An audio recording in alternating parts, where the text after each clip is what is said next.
tuned in to a Grown Folks production. In the mix with the commish, Nate.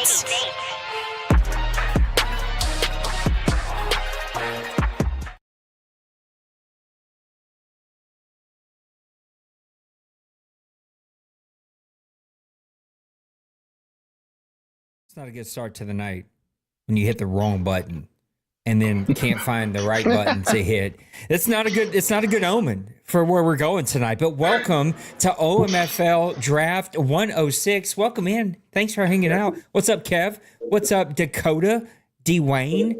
I heard the guys making fun of my music, but I really don't care. I think it's a hype playlist. Gets me going, gets me ready to go.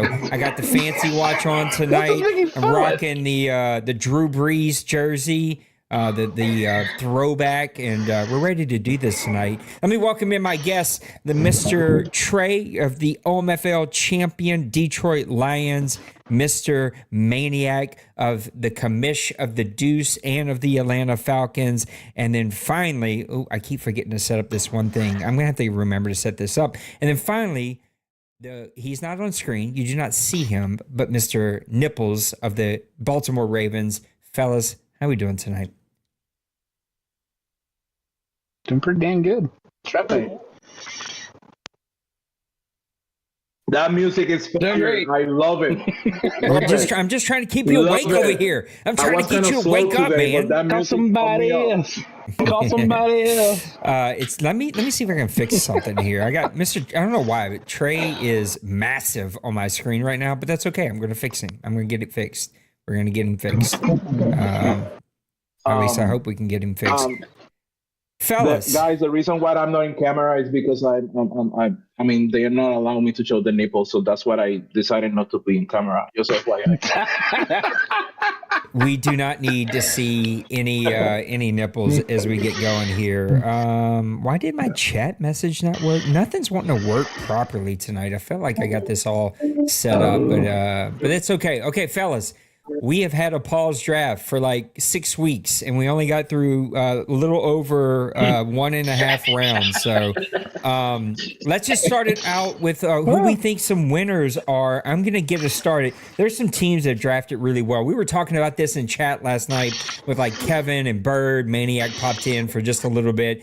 You can't hide nobody around here. You ain't hiding nobody. If you think you found a gem, you better draft him early. I don't care what his ranking is because he is not going to last around. I'm going to start this one off with this one here. I've got 3 teams I want to talk about, and I would love to hear what teams you guys think are winning so far. A lot of draft left to go, but I've been hammering him. Excuse me. Now I got hiccups. It's the last thing I need. I've been hammering him all postseason. The Green Bay Packers have drafted really dang well. I still have no clue how he's going to field a full competent team, but so far he has drafted exceptionally well so far early this draft, and I got to give him his props, man. He's hit it home on a couple of really key draft picks. Now, I still don't love his first pick. I think he was a 3rd pick of the draft. I don't love it for him. Hidden dev, stud, good player, just in a position that like he's got other positions of need. I still like the guy, just don't like the pick for that team. He could have hit it out of the park with a cornerback, maybe a defensive end, a variety of other positions. But who you guys think is winning so far? I can't really say. I haven't been paying too much attention to draft picks. Trey doesn't have time for us. He's partying. He's doing parades. He's drinking champagne. He's still on the parade, man. Sleeping with the trophy, and he don't have time for us. Mr. Nips, now you talk about somebody who doesn't pay attention to nothing. Who do you think? Have you been able to see any of these draft picks? Who do you think's winning so far?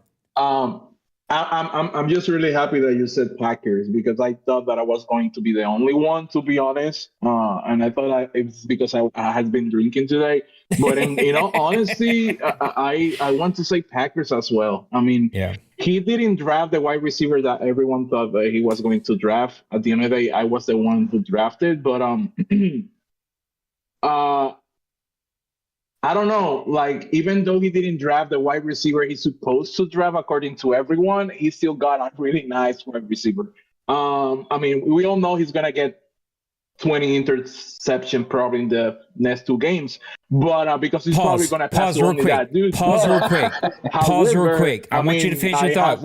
I have Nips, to say. Wait. Do y'all know our dude threw 64 interceptions last year? I didn't know that till last night. Maniac and I were doing the Pro Bowl rosters. My dude threw 64. You should not be allowed to buy Madden if you throw 64 interceptions in a CFM. Finish that thought, Nipples. Yeah. He's just having fun, I think. I don't know. I mean, he's probably like me in some games. He probably don't care. He just wants to have fun with it. But, I mean, I will say Packers and then Chief, maybe. Shucks has a couple picks as well that I probably will do as well. But, yeah, I will say I'm just amazed. I don't know if I'm drunk or whatever, but since you said Packers, I'm happy because Packers are killing it. I agree with you. I think he's had a solid draft. Texans, another one. I know that Maniac's got some, but I love what Roger's doing as well. Kevin just said it in the chat. He always drafts really well. It's just trying to be able to stay out of the hospital so he can actually play his games. That is what ends up coming against him. But the Texans have drafted really well. Who do you think, Maniac?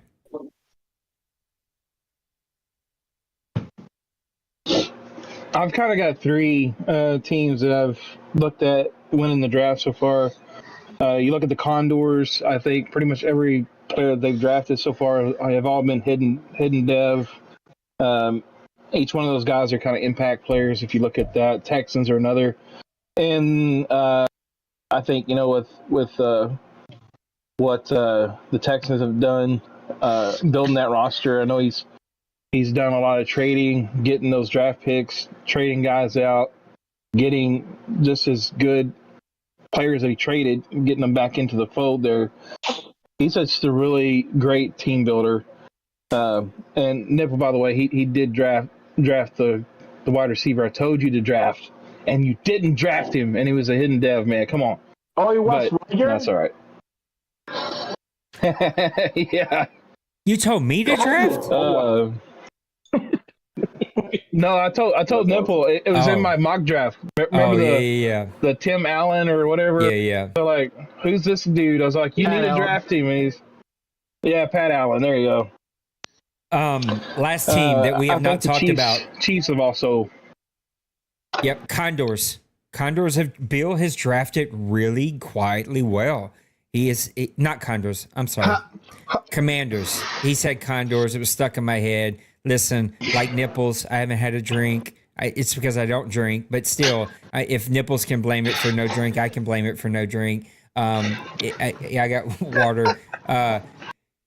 I think the Commanders have drafted exceptionally well. He's really had a solid draft, and he's hit a couple out of the park. We got about 2 more minutes here before we get going. I know nobody here. We were talking about this before we went live. I don't trust none of these fools, and so there was a lot of names I wasn't going to say, but we all sort of laughed at each other. Listen, I got photos and spreadsheets. I got handwritten notes here. I got it all in front of me. That's the thing about the OMFL. We all have our eyes on the same players, and so it's like, well, you might as well say names because we all know the names. There ain't nobody not seeing anybody, but. What do we think is going to happen here as we roll through the end of the second round, get into the third round? Is there a team you got your eye on? Is there a couple of sleepers, no names, but do you have a handful of sleepers you got your eye on that you hope fall? Solid draft so far. It's been pretty spread out, too. There's not been one position outside of cornerback. I guess you could say cornerback that's been drafted really heavy. I'm just going to say it. There's a lot of dang good safety, starter safety quality right here, right now. Sir. Like, they're super deep. I'm telling you, 5th, 6th round, somebody's going to pick up a starting safety.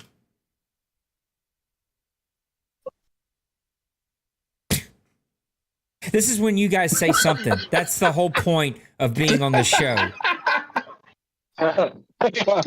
I'm not in camera, so I don't supposed to talk first. It's either Trey or Maniac. They're supposed to go in. Trey is the second one, then Maniac is the third one, so it's supposed to go like that. Teach them. Say it louder for the people in the back. What? You call me senior citizen? What? What? All right, I know I got gray on my beard. Yeah, I've got some guys. I'm not gonna name them. Last time I named somebody, the next thing, so I'm like, but yeah, there's a couple guys that I'm hoping that here in the next couple of picks, I'm fixing to get one, and I hope he's hitting Dev. I kind of feel like he's going to be. Got a couple of them. Definitely looking at some offensive line, defensive line guys. And then, like you said, safety, man. There's a lot of safeties. I really don't need a safety, but yeah. Here we go. I was letting everybody on the stream know while you were talking. The draft has officially started. Let me go ahead and blast this out and let people know right now that when it gets to the 6th round, part of me wants to say the 5th round, maybe the 5th round, 5th, 6th, and 7th round. You will have 1 minute. I am simming at 1 minute. So I'm going to let everybody know. We got guys flying off. Enrique Jenkins. Ooh, I had a stroke there. Enrique Jenkins to the Seattle Seahawks. They, too, have quietly had a really good draft. Guys, fill it in while I go ahead and let everybody know that they have 1 minute when we get to the 5th round. I mean, to further answer that question of if I have it, my whole sole process is who the heck am I taking?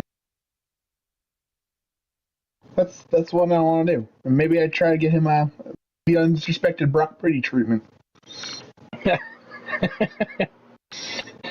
I noticed the Steelers just picked up that quarterback that was left out. I think he's going to be a really good one. Nipple, you got anybody that you're looking at that you're hoping slips through the cracks? You don't have to name them. No, brother, I don't have anything. As I told you guys early, my favorite, the only thing that I have right now is a punter and a kicker, and I know I don't need them, so I don't know what the hell I was doing.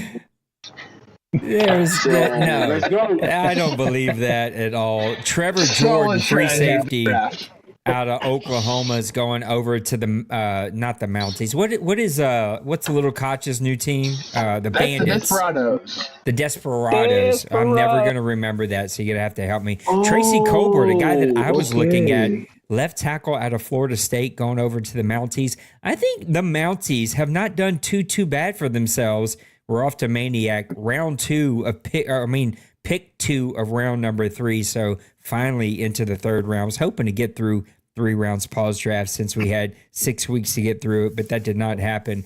I don't hate what the Mounties have done. Now, they've got a lot to show me. He's got a lot of holes to fill over there, pause. But outside of that, I think that he's had a pretty solid draft.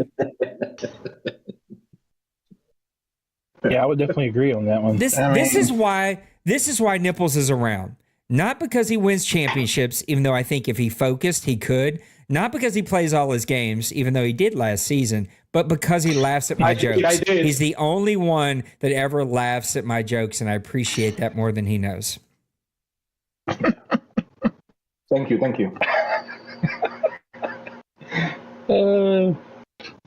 How about Enrique, not a bad player, not a great player, but a pretty solid right guard. Going to go over there to Meek Boy. And doing the Pro Bowl last night, I realized how good of a offensive line they had. They had a really good offensive line. Chat, guys, help me stay up to date with who I should be skipping. That's going to help me out a ton. Paul Tarpley, a tight end that I had my eye on, 85 speed, 89 acceleration, 70 strength. Pretty good player, man. Going to go over there to Black Cats. Nice pick for him. Hidden Dev, too. Nice. I did not have him. Is this Dallas' first pick? Might be. Or he already picked him? Yeah? He always gets out of drafted. I don't think he works a lot, and so he always tries to avoid the draft. I think he just doesn't like it. It's too lengthy. Oh, Tim said he only drafted 2 guys. I thought you drafted more than that. My bad, Tim. I still think you had a solid first pick. It was interesting to see though how the Mounties decided to go trade for a quarterback and then not draft one when there were some franchise guys there to be had by him. I think there were some conversations about him maybe trading out of the number one pick. I think the number one pick could have been worth a lot. He decided to stay put, and he had a pretty solid pick there. Tracy Colbert, the other guy I was deciding between. Thankfully, I didn't go that way. 85 strength, normal dev. I don't really see anything else, but for the third round pick, not too bad there. Yeah, the only thing I would question with that one, 23 years old. Oof. I didn't pick up on that. Sorry, Trey. Yeah, those are the two guys that we kind of mentioned when we were talking about your pick there, Nate, and obviously you got the better of the two. I got a pick coming up here, so I will pause from my picks. Get over it if you don't like it. I really don't care. I do care. It actually hurts my feelings a lot, but I've been talked out of caring anymore because I run the draft show, and so I'm going to go ahead and pause. So you guys fill in the air. I'm going to try not to pause this long and go ahead and get my next pick made. Oh. Mr. Kev picks up that free safety out of Notre Dame, man. That's Philip Wagner. Yeah, that's going to be a good player. Pick. Yeah, it is. He has big ears though, but he's my only concern for him is that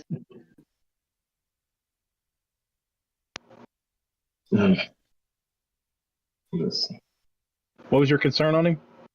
Yeah, Trey, I don't hear you. he might be a better corner than a safety. That's what I was going to. That's the reason that I was going to pick him because I think he's a cornerback. So Greg, what's up? Blah blah blah blah blah blah blah. Well, he's Greg only got 88 Curseword. speed, so that would be a rough cornerback. Oh, okay. 88 speed and 87 acceleration. Oh, so that guy sucks then.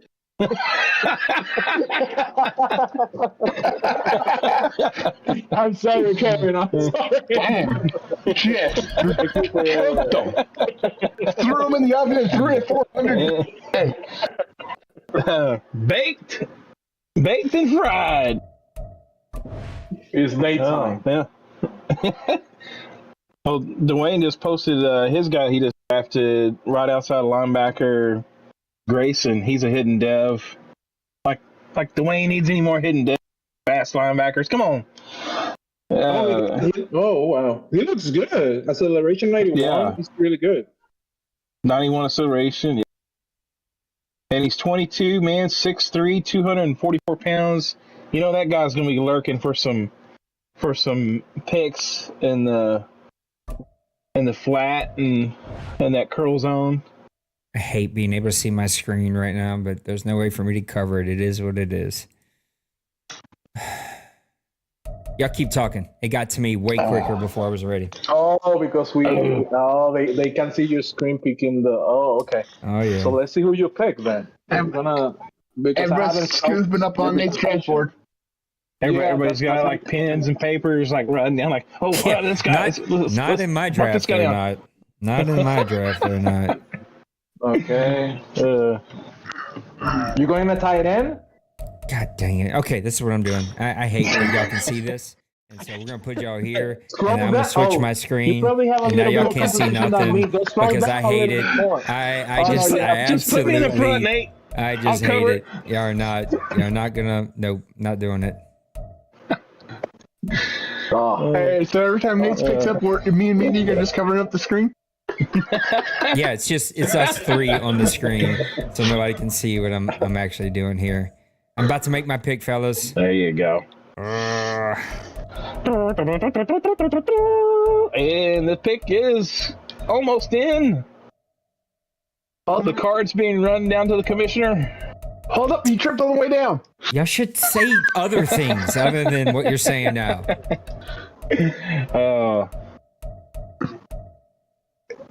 Interesting pick by the Titans.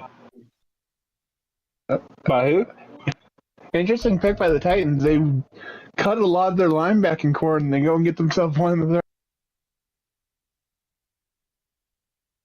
I actually picked up one of his linebackers in free agency. It was like a 75 overall guy was my top pickup basically in free agency, but he filled the need, and I think he's still got a little bit left in the tank, so we'll see what happens. But yeah, it's interesting to see what the specs on this guy is. Max Jacobs, right outside linebacker out of Washington. I don't know if he's going to be running a 3-4, 4-3 there in Tennessee. Do you know, Trey? 4-3. 4-3. So this guy's probably going to be a guy that he uses to cover or play the run there. Yeah, I mean, I'll wait till he posts it, but I've seen the specs on it. Pretty decent looking player, that's for sure. Nice. Let's see, Nate drafted a tight end, so it's tight end month. Not quite yet, but close, Colt Morris got drafted by the Eagles there, left tackle, so I bet we're going to see a lot of the offensive linemen coming off the board now. I screwed up. Did the Eagles draft an offensive lineman earlier? You'd be more in tune with that maniac. I'm not sure. He's like one of the only ones I haven't seen or remember seeing it on. This is why I paused. The guy that's replacing. I panicked and I picked the wrong stinking guy. I had the my top pick there, but I was looking at the wrong paper, looked at the wrong thing, and I skipped. And now I'm not going to get him because he's going to be long gone before my next pick. God dang it! Oh well, it is what it is. Who was your next pick? Not telling you. He ain't gonna tell us in case it falls down. Come on, man. I try. I mean, you're supposed to try. I know. You acting like Nate's like 8 drinks deep. Dang it! I'm so mad at myself. But do you post it? Post it, Nate. Maybe it's still good. Probably. Nah, I'm mad at myself. Okay. Chiefs are up. Then we got the Giants and Mr. Colin, Jaguars and Pepper, Minnesota and their new owner, even though that one's going to be a skip. Should be a good one. Who's no? I don't even think that I can pronounce his name. Mike McClure or the McDonald McClure. He's gonna be here. Yeah, I see that. Yeah. That's a dangerous game from all of you that are in here. You cannot hopscotch with I'm in, I'm out. You got to pick one. So again, I cannot pay attention to these chats when we're rocking and rolling here. So lucky Nipples and all of you seen, but I don't care if you tag me. I cannot pay attention to this chat. So anyway, let's talk some draft. Brian Bernard, right in out of UCLA. He's going to go over to Colin. What about Colin, man? He drafts he had a solid draft, a great draft last year with the Giants. Got his franchise quarterback again because he's had one before, traded him to me, and then I was like, nope, I don't want no part of that. Rebuilt that team. What's it going to take for the Giants to get over the hump here? Because I'm waiting for it to happen here. I don't know. Like we saw Colin a few Madden cycle was one of the dominant players in the AFC, and for whatever reason he went in one slump section with the Chargers and jumped to the Giants and just hasn't found his footing ever since. And I don't know what the answer is. He just drafted a slow right in, but the guy is 316 with 93 strength, so you can bump him inside, and he becomes a very fast defensive tackle. Hidden dev dude too. Yeah, I think the whole deal with Colin is that Dwayne has just been a lockdown in that division. So you've seen some of the games from Colin. He's had some games where he's giving you he's Colin's fixing to come back and be the Colin we all know, and then all of a sudden it's like back to kind of having that almost like a priest mentality, throwing a lot of picks and stuff. So. But I think we've kind of seen that before from him, and it usually tends to be like closer to the end of that Madden cycle. You kind of see Colin get all of his pieces together and all of a sudden make a run and go deep into the playoffs for like those last couple seasons. So I'm looking for him to come out of it. Trey, you drafted an all-rookie team, almost Super Bowl MVP quarterback later in kind of the first round. I think he was like 26, 28, somewhere in there, right? So 30, you have 29, 39, 20. Okay, you have an eye for talent. A lot of the quarterbacks are gone, right? They went pretty early in this draft. We haven't Levi Mills. He was the fastest wide receiver. I'm pretty sure the fastest wide receiver left. So he's going to be with Colin, who has so much speed. I mean, not Colin, Low Koch. Let me come back to you and finish this thought, though. Are there any quarterbacks that you think could still be drafted that are worth being drafted that could maybe be just like a surprise starter on somebody's team?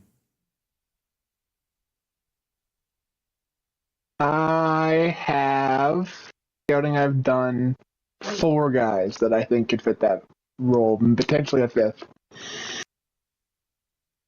Yeah, I've only really got one guy on my list, but I do think that there are some possible good players. Little Koch, oh crud, I just lost his name. Levi Mills. He was my best wide receiver left on the board. He has super speed. I was hoping he'd fall a little further, but again, nothing falls in this league, which is why I know my stupid mistake's going to burn me because I'm never going to get that guy now. I don't pick again till the 5th round. The Desperados, boy, that's going to take quite some time to get used to. I got to add all those logos.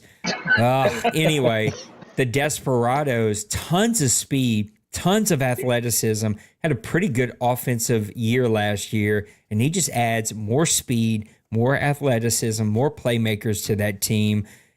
What's it going to take for the Desperados to really be a team that can make it to an AFC championship, possible represent the AFC in the OMFL Bowl?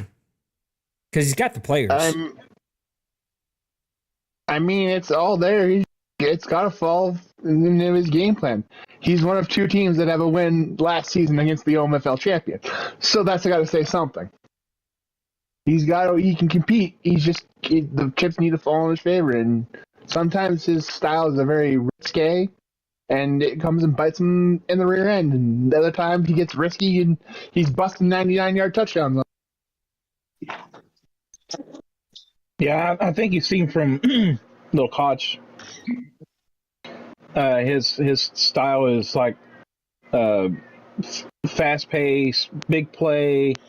I think he's always looking for the big play down the field, especially with the wide receivers that he has, the offense. But his defense, I think, on paper they look really strong, but it seems like if you notice a lot from his games and stuff, he's always seems to be like in some kind of shootout where it's like 40 points being scored by both teams. And so if he can ever get the defense figured out and actually start putting the opponents only scoring like 20 points a game or something like that, he's going to be deadly.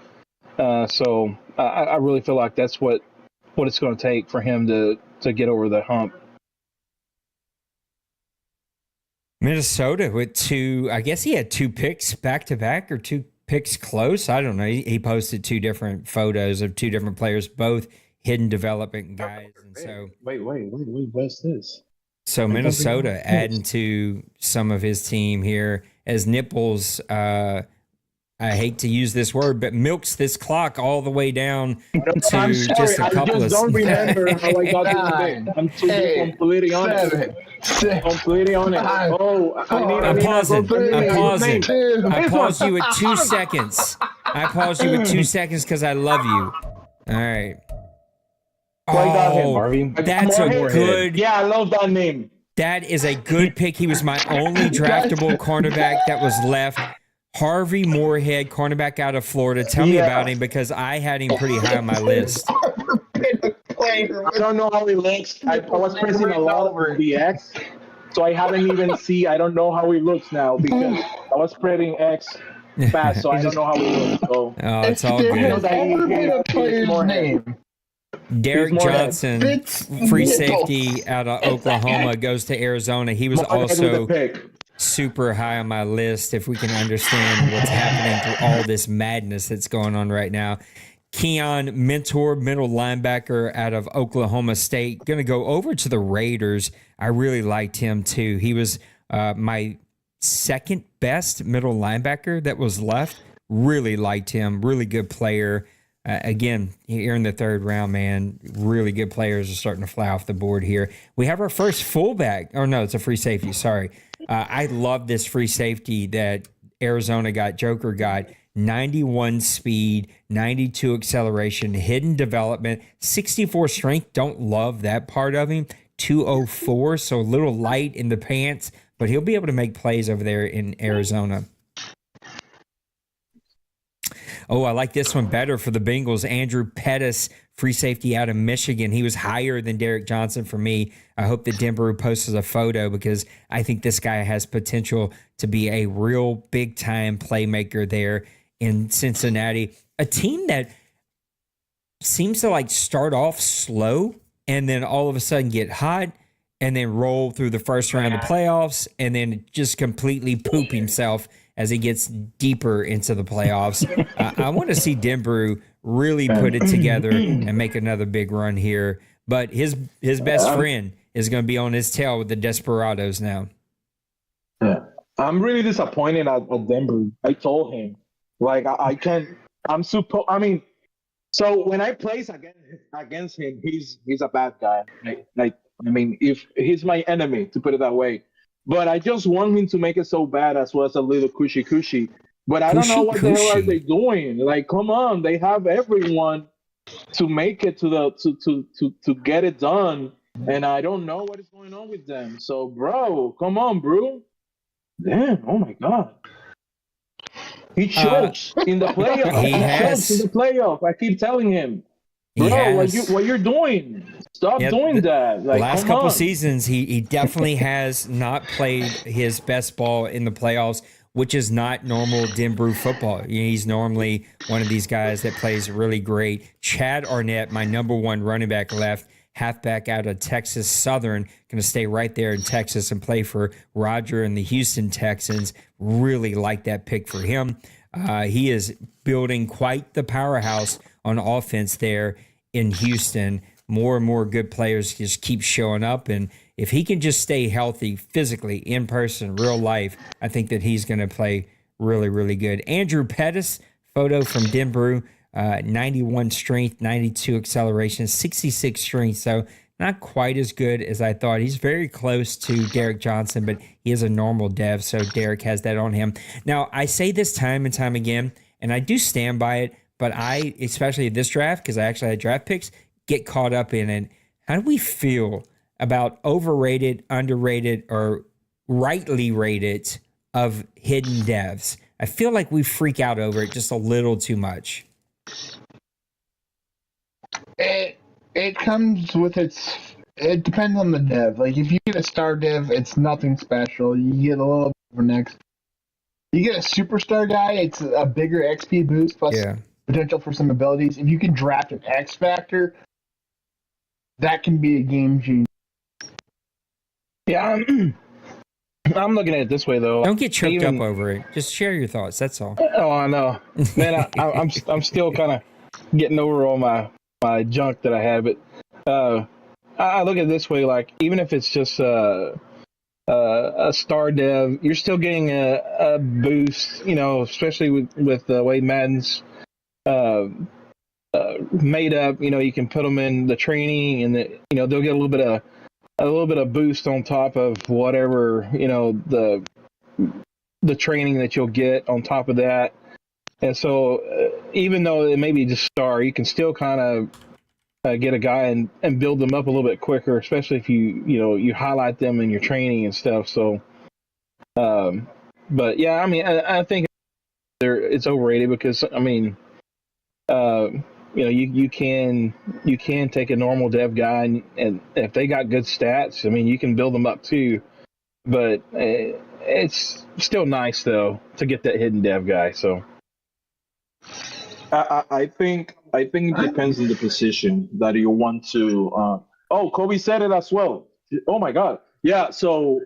Uh, so for example, I have this defensive tackle that I drafted in the last season, and he was normal development, and he still got 13 sacks by himself without using it. So, yeah, I mean, it all depends. I don't know. I think if you have a hidden guy, you're probably gonna try to spend him a lot, which is can cost you games. So sometimes I think it's much better to have just normal development. I don't know. That's me. Good point. That's a good point. I don't know. Yep. I think I agree with everything that you guys are saying. There are some positions it sort of matters. But I also agree that there are some positions where it's a bit overrated, Yeah, definitely. Antoine Hills, left in out of Ohio, going to go over to the Desperados. It's kind of funny to see these two custom teams back to back like this. We're off to the 4th round, boys. One more round, and we'll be down to a minute per pick, It's going fast. which is it's already down to I think a minute and a half, so it's only 30 seconds, but still. Tyson Johnson, tight end out of Oregon State. I think this was a guy that I possibly had my eye on. I'm trying to look at my list really quick. He was on my list. This is not a guy that I had on my list, but we know that Tim likes his tight ends. Mm-hmm. Nipples. Oh, we got a punter. Who did you take in your last pick? That's my guy. No, wait, who was it? Oh no, I still have my Gavin Bradley. Yeah. No, I still have my punter. Hey, I'm not gonna take him though. Who was your last pick? Somebody said you picked a center? Yeah, I did. Who'd you pick? I don't know. He had like a really strong name. Atlas Kennedy, but he has really good stats. Yeah. Wasn't it Moorhead? Conetides. It's something about God War. I don't know. He looks like a God War type of PlayStation dude. He was my mistake pick. Mighty Strange. He was my mistake pick. Really good guy. He was my mistake pick. That was the guy I was supposed to take in the 3rd round, and I screwed it up. And you were going to take that guy? Yep, and I knew he was not going to fall. I'm so pissed off at myself. There's another one though. I don't think so. I think he was the only last one. Took him. They took him. I don't know who was it. I'm so pissed off about it. I'm sorry. No, you shouldn't be sorry. That guy, if you want. You shouldn't be sorry. Seahawks, I think, took him. Houston taking the first punter off the board. Did we have our first fullback yet? No fullback, because we have a bet for the mock draft. Both guys have put in their bets about who they think is going to take a fullback first, and we'll see who takes the fullback first, and see if any one of those guys win. If not, they got to play rock paper scissors or something. I don't know. D Money wins a lot around here. Maybe I just give it to Raj. I told him the tiebreaker. Raj had the first 2 picks. Right, and D Money had the 2 out of the top 3, so he missed the second pick. So to me, that was the tiebreaker. But really like this pick here, Peter Lawrence for the Denver Broncos. He was my second rated right in at the time of making this. Elis Lowe, left in out of Georgia. Let's see if I've got him on my list here. I do not, but my list is way out of date by now. Tampa Bay Buccaneers, another team. The punter's hidden down. I seen that. Oh, really? Really? Maniac and I were looking at Pro Bowl last night, and I realized that his quarterback and both receivers still had an all-pro season, even without the wins. And so clearly it isn't an offensive passing situation.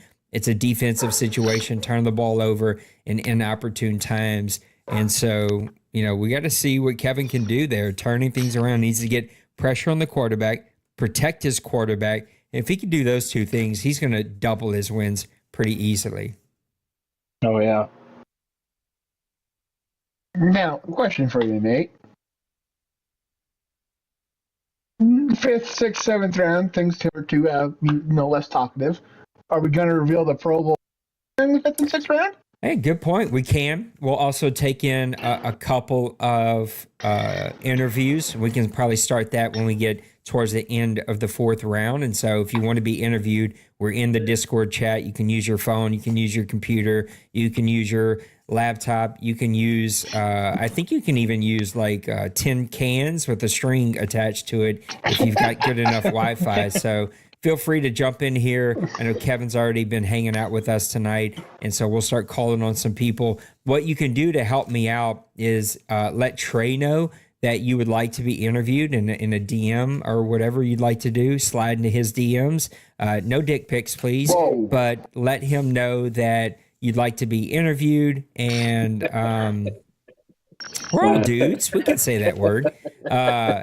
Just let him know that you want to be interviewed. I'll ask you to unmute. We'll bring you on here. We'll do a quick interview. So we'll do that when we get towards the end of the fourth round. And then, yeah, Trey, we can reveal the Pro Bowl roster. I need to go pull it up, but I think that'll be easy to find. Be cool. We'll get that pulled out. Cool. And we'll look at it. Rashawn Wheatley, what a great name. There was a running back named Wheatley back in the day. Played for the Raiders, I want to say. Tyron Wheatley. Yeah, that dude was a monster. So much fun to have. There's our first fullback, and neither guy selected him. So, Raj, if you're here, go figure out another way to pick a winner. I don't care how you do it. Cheat Even if you want Roger. to. You select. You He's the put one it who together. created. So. Raj wants to know, Trey, if it's okay if he sends you hairy butthole pics. I don't really have a fight in the battle, so I don't really care. Hey, listen, no judgment zone. We were talking about this. Listen, those PUBG Warzone chats get pretty risque sometimes. Not as risque as the one time I watched Nipple Stream, and he was saying some seriously racist stuff towards the right people he was playing, and it really hurt my feelings. But he thinks I don't know Spanish. I knew enough Spanish to know he was talking about the white people. I was so drunk in that one. I was really drunk on that stream. I do remember that stream. I was really drunk on that one. But I was having fun. You were having fun. You always have fun. But we were talking about how far down the hole in life that you have to fall down to get into feet pics. And so, listen, if you're into feet pics or hairy booty holes, that's your business. I ain't gonna get into it. Raj, he says no hairy booty hole pics. Send him some of those pictures you sent me the other day with that gaping wound that needed to be flushed out that grossed me out. Like, send him some of those pictures. That'll do the trick. No, thank you. Andrew I don't want to be Lowry. punished for winning. Trey, you're our name expert. How would you say this name? Lowry, Lawry? Lowry. I guess I overcomplicated it. My bad. No one's helping me about who to skip, and I keep seeing more here. Lost said he's done. Too many distractions. Since he said he's done. Fleury has not said that he's redone for the second time, so I will not skip him. But if y'all can help me try to our best to stay on top of these. Nate, I have a question though. I have an answer. Who's reading like that? Oh my God. There's no telling around here. Nate, what about the other show? Did the guys do the other show? No, Big Hurt. Somebody just said this in the chat. Big Hurt is playing another league game. Big Hurt doesn't have time for us anymore. That show sucked. No, I'm joking. I'm joking. No. It's just that Listen, everybody here can do what they want. No. Hear me out. It's just that I thought that it's much better when everyone is in the same stream. I know that a lot of people can be crazy, but I thought that everyone in the same stream would be much better, much fun. So listen. no, I'm just saying the show didn't suck, but no one watched it. But it didn't suck. It doesn't matter. I love her, but I will be honest that I get really put out. I get really put out when I had to put the muzzle on everybody during the bowl game in chat. People, you were the villain during that bowl game, Mr. Trey. I heard. Yeah, it was not great. I heard everybody was in my head. They had the pitchforks. I'm joking. Anyway, I would say that I do get a little put out by another people quarterback. who talk about how great the OMFL is and how they want to help make content and they want to share the Twitch page, and then they disappear during the time that we need to be making content. So it is what it is at this point. I'll carry the load. I got broad shoulders. I don't have broad shoulders, but I just say that because I can carry the load here. We are already to pick number 13, round number 4, and this show is crashing and burning already. Pepper and the Jaguars, he took over a very good team that had some pretty good talent there. Now, he was pretty unplugged. He was building a brand new house, moving, that kind of stuff. What are we expecting from Pepper and the Jaguars this year? Is the house done? He has moved in. The house is done. He said, listen, the house is probably never done, but That's like good. If the house is done, we But can I actually respect that. But I respect that. I respect that. If the house is done, you can focus on the games. Both get interesting between the Condors, the Jaguars, the Texans, and the Titans. All four are teams that, if they're all in, it's going to be a shootout to see who ends up with the win in that division. Kevin McAdams, center out of Iowa, I guess that's going over to the Jaguars. No, I was going to say, I guess that's a good point, man. If the house is done, then it's time to get locked and loaded, Pepper. No excuses. Yeah. That's true. I mean, it's coming from it is really difficult when you're having some life changing moments. I mean, I have never had to wait for a house to get done like but my apartment's already done. But yeah, I mean, given his situation, I know it's difficult to get settled on and all that stuff. So, but I think, I mean, Pepper is in a strong division anyways, so he has to be 100% in to win that division. So it's a really strong division. But you guys saw the quarterback from Calling? He's really good. Wheeler is very good. Did he post a photo of him? That is a steal of a draft. He did. Hidden development, 95 throwing power. I don't know what he's going to do now because now he's got technically 2 could-be franchise quarterbacks. That guy's really good. In the 4th round. Chase Dawson, he's the other guy. I cannot believe it, y'all. Out of all the teams that take this kid, he freaking goes to the San Francisco 49ers. I'm sick to my stomach that that's where he went. I was hoping this guy would fall. I was going to take a flyer on him. He's got speed. He's going to have a pretty decent arm.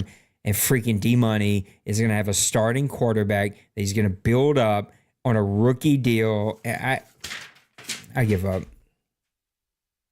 Yep. D-Money, post the photos. I want to see the quarterback. I wonder if he's going to be part of his import. Our only hope is that it's from Minnesota. God dang it, y'all. Now I got to go pick up my papers. This is what happens when...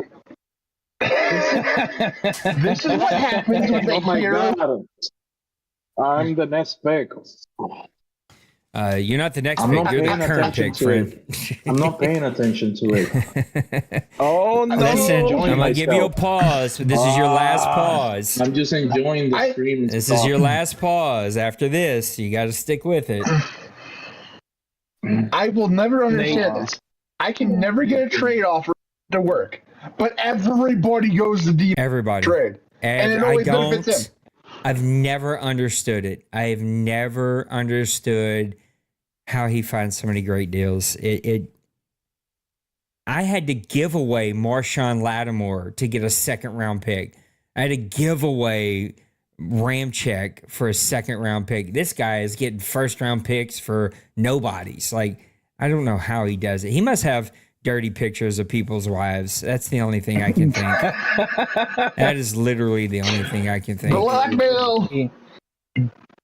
I mean, he does work in like government, like background check agency situation. So it would not surprise me if he's got everybody's hairy butthole pics. Thank you, man. I appreciate you. I took whatever halfback because I needed one to complete the 3 halfback, but I don't need it. I just need to sign one right What a now. name. I mean, I have to draft one, so I didn't have to sign him. But he's really good, though. He's really good. What a name, Squalls. All right, Yeah, we're at I'm pick going by number names now. I'm 17. going by He's gonna squall them tires. I'm gonna He's start gonna squall picking them like tires. nipples. Just I'm going by names. That's the key here. If he's got a weird name, it means Roger messed with him. Just go draft that guy. Bill's back on the clock with the Commanders. Then we're over to Twinkie. I was figuring to say, I think a lot of people have kind of figured that out.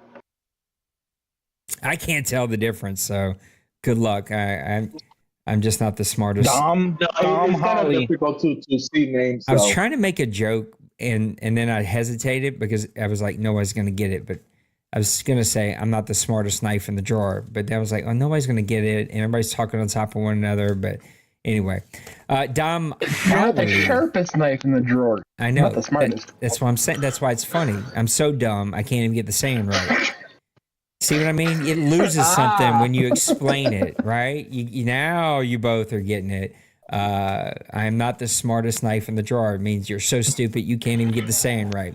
We got the Eagles, San Francisco 49ers, Atlanta Falcons, Arizona Cardinals, and Las Vegas Raiders all on a run here. Las Vegas took a step back last year, not quite the team that we expected after having that really great season. Now people are telling me, see, Roger, the people I got in here are not telling me, all right? I need people to tell me. You got to tell me. I got to catch an eye Come here. on. Can we skip D-Money I'm just for sorry, the I'm sake of sorry. skipping D-Money? Anyway, I forgot about it. I want to talk Eagles. I want to talk Raiders. Raiders took a step back last year after that really great season with this rookie quarterback. What expectations, if any, do we have of the Raiders? He seems to be like one of those teams that's just kind of hot, cold, hot, cold, hot, cold. Yeah, you can't really have any expectations because you never know if he's going to thrive or if he's going to sink back into the early 2000s, early 2010s version. I'm focusing on my pick. Sorry. So Yeah, focus on the pig. I want to talk Eagles too. So I will say something about the 49ers. Oh my God, the Raiders. So the thing that I think that he has to do is change his game plan. Why?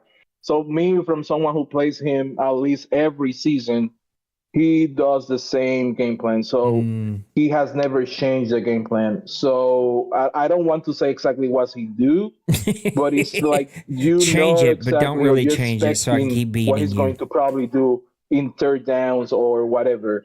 So I think he has to be more strategy, or I don't know, or just do something crazy or surprising, to put it that way. I think he can make it, to be honest. He's a really good user. I just think that he has to change his game plan, maybe a little bit. Riley Green, tight end out of USC, one of the best tight ends left, going to have speed. I can't believe goes to San Francisco 49ers. And this guy is just wiping the table right now in round number 4. San Francisco having a solid draft here, especially late. This is where I think you separate sort of the men from the boys. I think this is what separated Trey's team in this past season. What really has set Trey up for success the rest of this cycle is that solid, 3 to 5 round. What do you do in those rounds? Can you find those gems in there before everybody else does? And I think that's what really separates teams. And unfortunately, we're seeing D-Money get it done right now. Another safety going over to the Arizona Cardinals. I really like this guy, Brenton Dowling, out of Nevada. He is on my list. He was my 4th best when I made the list, my 4th best safety in my top 5. They're stacking up on some DBs back there, trying to add some speed and athleticism.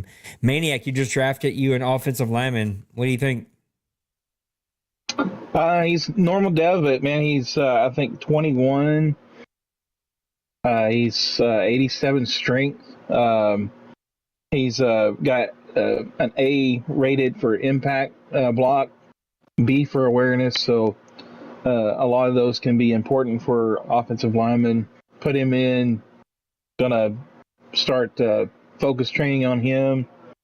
He'll be part of the cog here this next season. Brenton, the safety that just went to Arizona, hidden dev guy, 91 speed, 92 acceleration, 61 strength, 197. So needs to get the strength, needs to get the weight up a little bit, but really, really good player going over to Arizona. He is bragging about his 4-for-4 hidden dev draft positions here. So really great draft for Arizona. He's looking to build on what they've done for the last couple of seasons. Speaking of a team with a lot of really good players, the Miami Dolphins are now on the clock. Man, we seen him just get so hot last season, but just kind of fell on it right there towards the end. Wasn't able to get over the hump and found himself just a little bit sharp. They take Clay Sims, wide receiver out of Baylor. He's in a division that's got two really good players in Hurt and Kobe, and then if losses checked in, was always competitive. So to make it to the playoffs is nice, but ever since that OMFL Bowl 4 seasons back, he's been getting in and then getting tossed. So you'd like to see him try and get that footing again. Priest back on the clock. The one thing he has going for him, though, is that quarterback, man. So 50 touchdowns, and I think only like 23 picks. So he was on target with him, so you can't go wrong with the Dolphins. Somebody please tell me his receiver finally regressed. I mean, he's got to be 48 years old now. I double checked. They still have like 99 speed, so no. Golly. Yeah, that's one of the first. I'm things waiting that for the wheels to fall off that guy. Paul Hooks, what a great name. Cornerback out of Penn State going over to Green Bay, who is very cornerback light right now. He needs a lot of help over there in that cornerback room. Green Bay is needing to add some athletes over there. I still think, even though he's had a really good season, it's going to be a rough one. Well, Mr. Nate, we do have our first interviewer who attended the show. Sweet. Is it going to be Mr. Kobe? Please welcome, everybody, Mr. Kobadiah Burgess. Welcome, Mr. Kobe of the New York Jets. Kobe, how you doing tonight, bud? I'm doing well. How you doing? Good draft for Mr. Cliff Claiborne, your last pick, Mr. 89 speed. I really like 68 strength, a little stronger than some of these other guys. Hidden development, 90 acceleration, adding some athleticism, some playmaking ability to the back end of those Jets defense. Yeah, I was looking for a safety this draft to be my big nickel safety, because I like to bring my strong safety from last year's draft down into the box in my nickel packages like that. So I needed another safety to be my big nickel safety to go and play the deep end of the zone.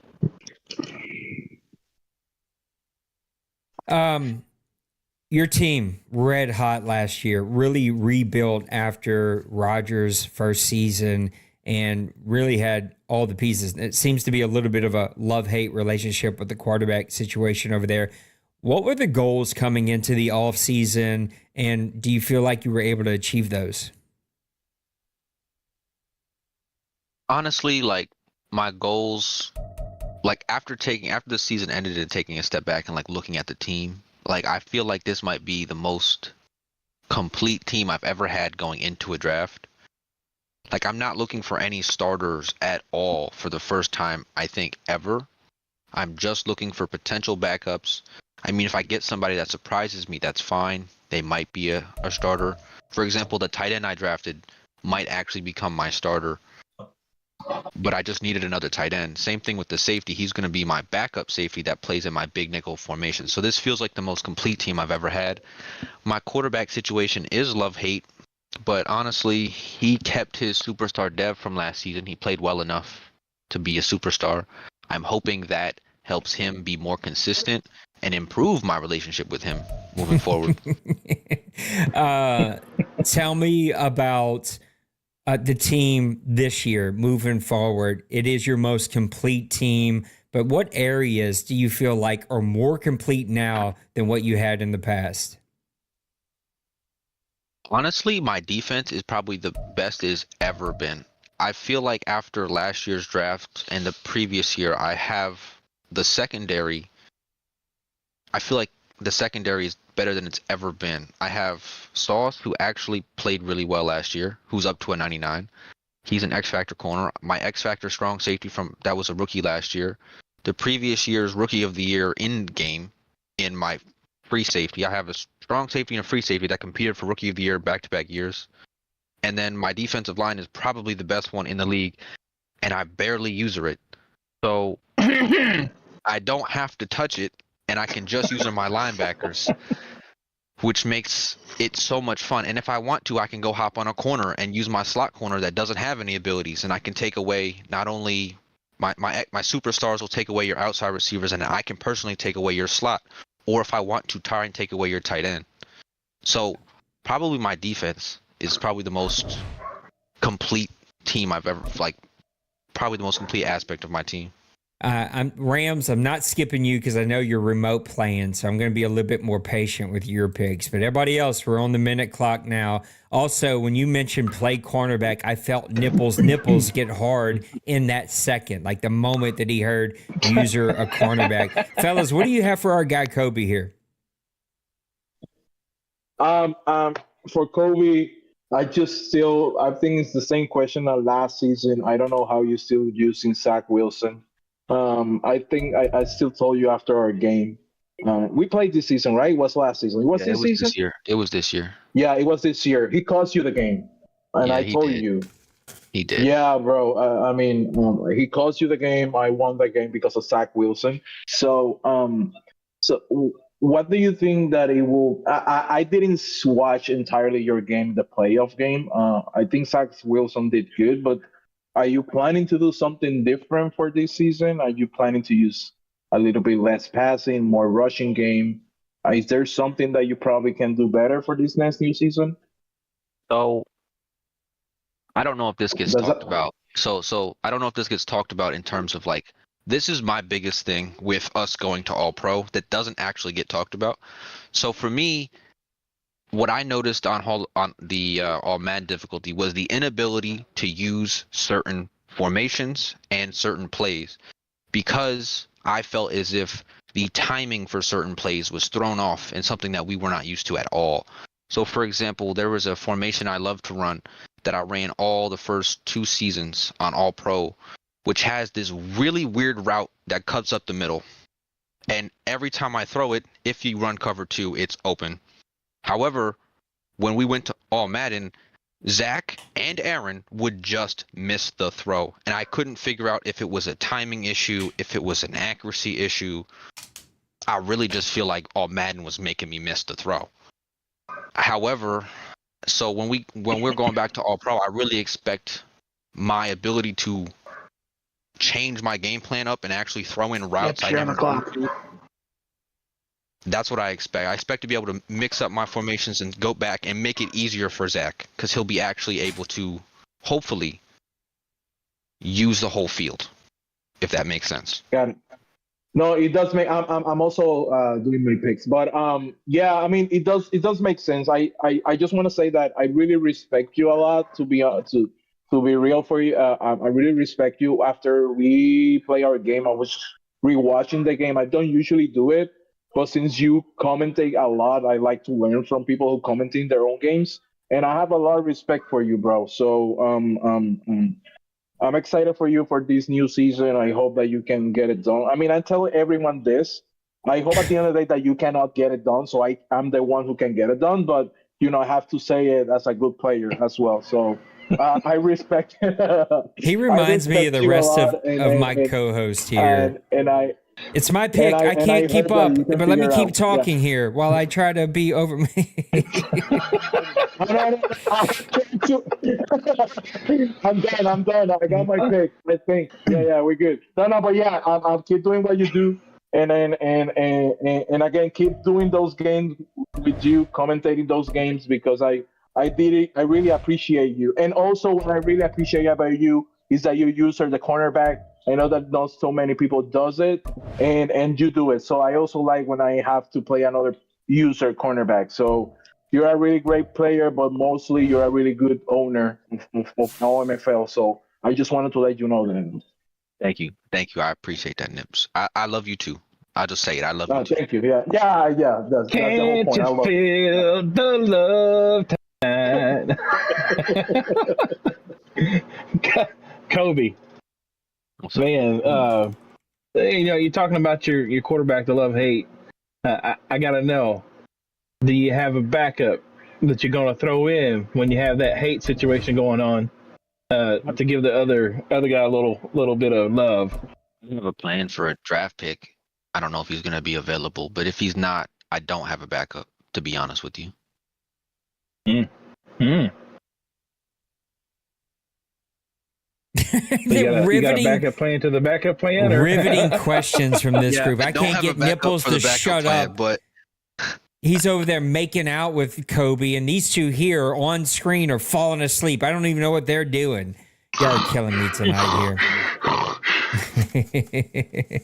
It's different when you're on camera. It's like I don't know. It's a little different because you're distracted a little bit more. But Kobe, real expectations for season 109 with these Jets. You've been right there. You haven't taken any step back. You've been right there every single season, but it has been a couple seasons since we've seen you in the big game. So what are your real expectations? objectively looking at my team and how I feel about it, I feel as if I should be able to make the big game. I feel like I should be 17-0 with the way my team is, just like in that first season with Aaron. The only question is, will Zach perform to the level I need him to be? That is the only question I have. Guys, give me some closing questions for Mr. Kobe before we let him out of here. Go ahead, Trey. Well, Mr. Kobe, as you know, and the core four is back in the OMFL. Do you feel like that's going to help game plan for everybody else, or is it going to be I got to top the core four, prove a point that I'm the better of the four teams? That's an interesting question. To me, it's like I can't really argue with who's better or not because y'all have more rings than me. So I'm not going to make the argument until I have more rings than you. Ooh. Nice. Fair enough. That's how I do. You've got a very interesting schedule on. You very mix of highs and lows in the. Do you feel like this is probably your best schedule to test your defense that has the Rookie of the Year on it? I feel as if my schedule in year one was more difficult than it is this year. I feel as if that I have to play you and a bunch of the number one or the division leaders. So it's always going to be a hard schedule. But I feel like that first year was the most complete schedule and was my most successful schedule. So I'm not really too worried about the schedule. I am really excited I get a chance to play you. I am really excited to get a chance to play Meek. So that's what I'm really excited about. I don't get a chance to play you guys very often in regular season games, in big games. So that's what I'm really excited about in terms of my schedule. But in terms of its completeness, I don't think it compares to the first year that we had. All right. Minion? I was trying to think how to word this question, but so and just say for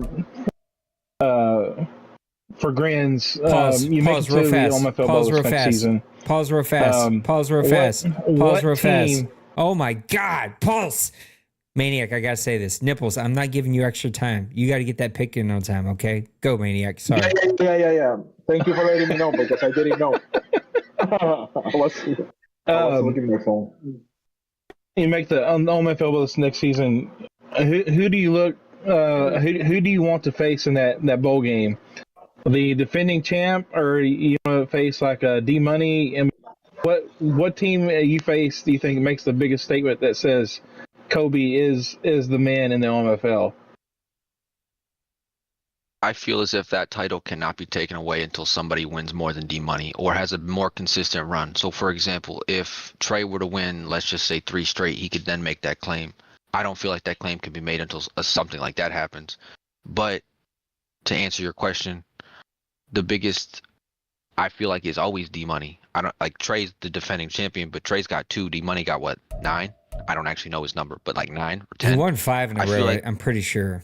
So, so if he's won 5 in a row, then nobody's dethroning him until they win 6. If someone won 6, Yeah. they might kick him out, but still, Listen, he barely made it to 5. I'm just gonna be honest. All right, you win 5 in a row. People are ready for your head to roll. I'm sure. So for next year, I would haven't say, even won 2 in a row, and I Trey, I just respectfully, it's Damn because it, you're just Bill. very loud. It's because you're very loud about your winning. If you were a little bit more humble about it, they wouldn't want your head to roll. I agree on that. I'm not supposed to be that guy, but I agree on that. Yeah. But I'd say this here goes like this. If I have to go, I'll go D Money as like the most important. Then I say D Wayne because he might not have been there for a long time or a decent amount of time, but he's still very respected and a very good player. And then I think it goes after that any of my friends. So Trey, Malik, I'd love to see Malik in the big game. I'd love to get there with him and then take it from him. That would be great. I would love that bragging right. Same thing with Trey. Would love to get there with him and then take it from him, and I'm sure that he would love that as well. Those are my 4 that I'd like to see in a big dance. All right, sweet. Well, Mr. Kobe, I appreciate you, man. Thanks for making time to come be with us, pulling for your Jets, and I expect you to be fully dynamic as you have been for the last few seasons. So looking forward to see what you do. Looking forward to seeing you in the field, man. And I appreciate you coming to make the time to be on the show. No problem. I appreciate y'all for having me. All right, there you have it, Mr. Kobe of the New York Jets. That guy is so dominant and consistent. He's always there. Yeah, Bill, I want to see a photo of that linebacker because he was on my list, and I was hoping he'd just fall a few more picks here. He did not, so is what it is. Fellas. I am going to refute Kobe's statement. He does not have the best defensive line. He has the best 3-4 defensive line. You are too much. I can't get caught up in y'all's drama. People were a little confused by the Core 4 comment that was made. They said it's the name of y'all's boys band that you're putting together, the Core 4. I am not in that boy band, so I do not sing. But maybe it's Kobe, Nipples, Trey, and Maniac in that one. See, Mr. Pootie T. That's up to my buddy Pootie T. That's Penguins, Meek, Kobe, and myself. Man, Bill, I really like him. I know he's normal dev, but man, I would have been very happy with him had he fallen a couple more picks here. You got 4 seconds, Mr. Maniac. Mania, you need to pay attention. I'm only being kind because I paused for Nipples, Yeah, so that's true. I can be a little bit more kind. But I'm not being kind to owners. You guys know it's coming, so go ahead and get ready. We got the Cardinals pick number 21 here in the 5th round. Raiders, Bengals, Jets, Dolphins, and then my Saints. Come and let us know if you want to be interviewed by us.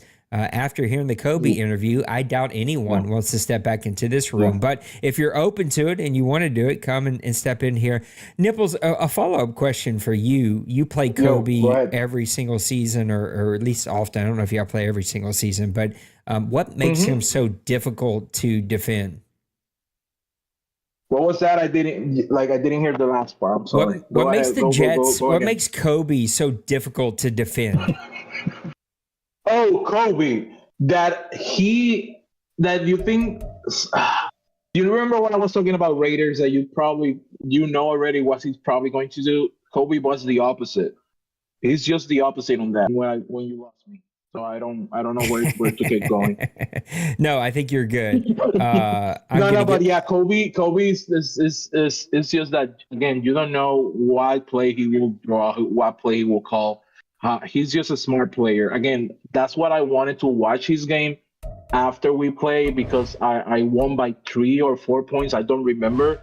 That's one of the few games that I'm actually log in and sit down and wanted to play really bad.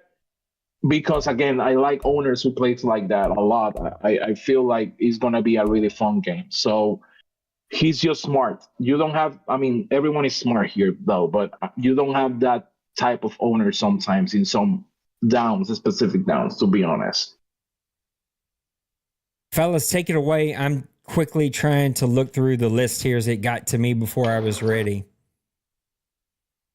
Yeah, Hey, I have a question for Trey.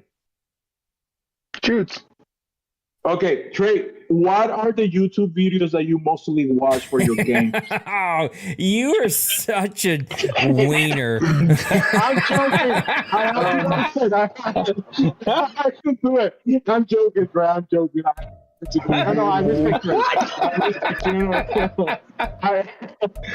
No. I mean, I've stopped watching Madden YouTube because of you guys. No. So it is true that some plays may be from YouTube, but he knows how to do that plays. Because if I was the one, I got a every every owner can do it, but not every owner can do it as straight. You have to respect them. You have to know how to do it. Anyway, we got our next guest on the show. Old defending champions. Congratulations! I never say congratulations by the way, about your Super Bowl. I never congratulate you. So congratulations about your bowl. By the way, I never said that to you. Thank So you. congratulations. Hey. No, absolutely. Thank you. Trey, send me a link. But anyways, Mr. Bronco Man, controls. Sure. It's called twitch.tv/the Vikes Bowl. Trying to you'll get your play calls. I'm happy that you took it up. Yeah. I'm happy with that. But anywho, now that everybody's off their jokes and whatnot, Mr. Bronco, welcome to the show. If you're there. What's up, guys? Can you hear me? Hey. Howdy, good sir. Good. How are y'all doing? Doing good. How are you feeling? I'd say a heartbreaking one and done performance in the playoffs. Yeah, it was the best season I've had, regular season wise, in the league, and I get first round bounced. I mean, fly under the radar, make it to the bowl, and then when I'm playing well in the regular season, I get first round bounced. But it's going to happen. Everybody in this league can play. What went wrong for you in that game? Is there like positions that you felt you needed to help that you maybe wanted to address in this draft, or is it was just really getting outplayed a bit? A little bit of both. I mean, my secondary was getting cooked by. I mean, Ritter was playing a lot better than I think he should have. I wasn't getting pressure. I just think all around defensively, a lot of holes I need to fill. And then personally, I did not play the game the way that I played all season. That got me to 13-4. I played a game not to lose, and I lost. And it was just not the Condors that got the 1 seed. I got to ask before we continue this interview.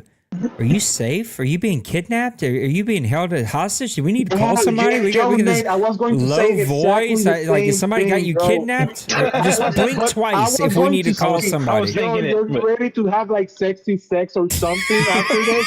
Because your voice is like, I'm ready to go. Listen, this is the mindset of this group. I think that you're being kidnapped and held hostage. Nipples get hard. He immediately thinks you're being sexy with him. All right, Trey, continue. I'm a little bit under the weather, so yeah, my voice. How can you continue after that? Yeah. yeah. Where do we go? You've been kidnapped, having a fun time on the cruise that Nipple went. Like, where are you going from here? All right, we got Trey and Maniac up back to back, so I will step in here. Bronco Man, what a great season from you. I know that that's a really tough loss whenever you step into it and just kind of get bounced, but your quarterback played exceptionally well. Did you feel like you seen the improvement from him stepping into another season? His, I think, first full season without being hurt, because he was hurt a lot of that championship season. Did he show you some improvement? Oh yeah, I mean, with him, it was the battle for me was first season was Richardson. He either was electric or he was terrible, and that's why I relied on Jonathan Taylor so much. And then I kind of started building with Richardson, and it sucked because he probably missed between the first two seasons, I don't know, 10 combined games, and kind of I feel like it hurt his dev a little bit. But this last season, I mean, I don't think he got any votes, but what's his name? Brad White had a fantastic season, but Richardson, he was up there in touchdowns, not so much in yards, but his touchdown interception ratio was good, and he's a threat with his legs. So I like him. I'm not one dimensional on offense anymore, which I think is what helped propel me to the success I've seen the last two seasons. So I'm pleased with Richardson's play. I don't understand this love fest that is happening between Nipples and Kobe. Like, I know Nipples is sliding into Kobe's DMs. There's no way. If this is the way he's acting in public, I know he's all up in them DMs. You won't understand. I want him to get rid of Wilson. I want him to get rid of Wilson. That's what you want. I hate that guy. Anyway, let's stay focused here with Bronco Man. Bronco Man, Taylor is starting to get old, and running backs in the NFL, they age like bread. Are you having a plan for him? Do you feel like he still has a lot of tread on the tires? Where are we going with Taylor? Well, for me, I think with the time we have left in the cycle, I think he'll be okay. He's still 99 X factor. His stats haven't went down any, but he is starting to get up there. So I think next offseason I might look to address that, because I drafted a backup in last draft, and he's okay. Nothing special, but I'm definitely not concerned about that immediately. That's kind of like if you're talking like rocks, pebbles, sand, that's like one of my sands, like in the back of my mind, I guess. Last one for me. What's it going to take for the Condors to be three-peat in the AFC Championship? Defense to step up, secondary especially, and not to get in my own head personally. I mean, I don't know what it is. I went through that whole playoff run where me and Dre met in the bowl game when I was the 4 seed. For what I wanted, I had a bad regular season. And I just kind of was like, I'm going to get there, played my game. But then I was on the top of the AFC, kind of people had me on their radar, and I played the regular season pretty well. I mean, I think there were some games where I missed a last second kick or some things I could have done to even had a better record. But I think for me, it's just going to be playing my game, not trying to play to lose or play not to lose, because I think in that game against Cincy, it was really, I threw way more than I should have, and he kind of caught on to it, because whenever I get behind, I always seem to abandon the run, and that's something I have to stay keen on, is keep staying balanced and not getting predictable. Friends, I hate saying this in front of Nipples because I never know how he's going to react, but let's go ahead and finish off Mr. Bronco Man. What do y'all got for him?